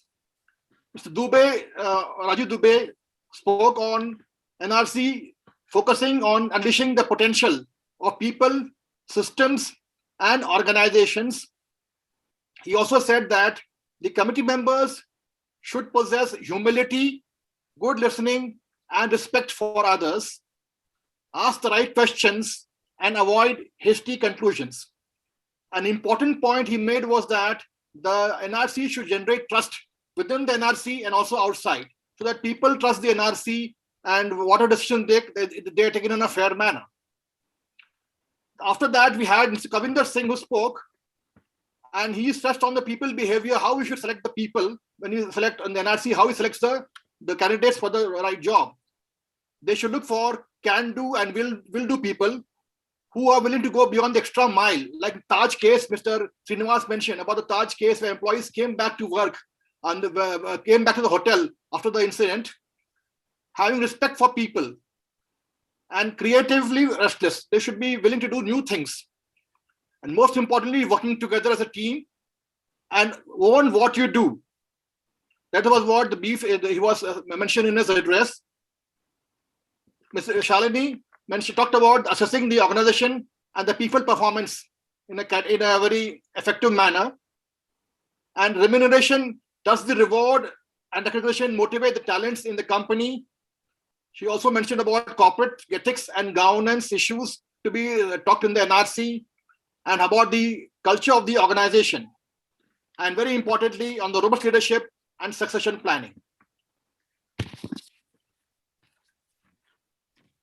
I think Mr. Srinivas talked on this process and measures to determine the senior leadership practices and drives have clear values and standards of ethical business conduct.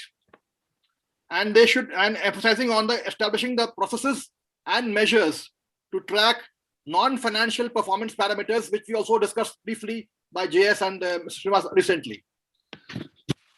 And finally, we had Mr. Ghosh, who talked about a different perspective from everybody. And he said that the NRC is expected to manage conflicting challenges from the management, from the shareholders, from the regulators, and other stakeholders.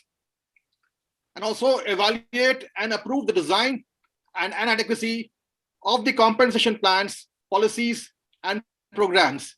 And ensure, most importantly, ensure the administration of equity-based plans and scheme, which also Mr. JS talked about, the compensation of the CEO and the CFO with the other people in Tata Group.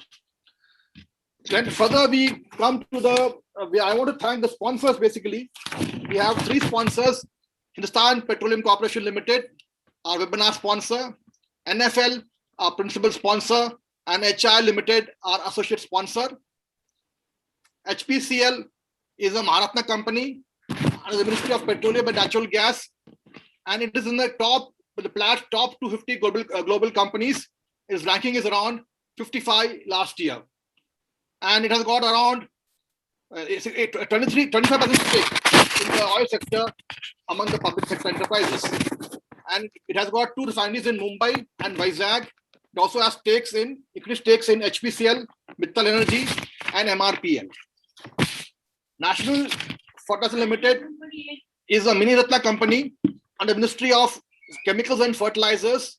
NFC has got 5 gas-based ammonia plants, 2 in MP, 2 in Punjab, and 1 in Haryana. And they have got 16% market share in India of urea, and they are the 2nd biggest company in India in this sector. Besides, they also market the imported fertilizers like phosphatic fertilizers and potassic fertilizers, and biofertilizers and chemicals. The other sponsor was HI Leader Limited. Again, it's a public sector company under Ministry of Chemicals and Fertilizers. It is a leading player in the field of crop protection and public health, and lately it has also come into the field of marketing of fertilizers. So I want to thank all the 3 sponsors, HPCL, NFL, and HIL, for sponsoring our webinar. I also want to thank all the speakers for their wonderful presentation and excellent discussions. I also want to thank Mr. Sundaresan for his excellent comparing of the questions and asking some leading questions to the speakers. And also I want to thank all the participants. We had almost close to 200 participants for this webinar. I want to thank each and every one of the participants who came here and asked the questions and made it a very lively session. And finally, I want to thank Mr. Rajeev Kapoor and his team of IOD executives who have worked very hard to make this webinar a success. Thank you very much.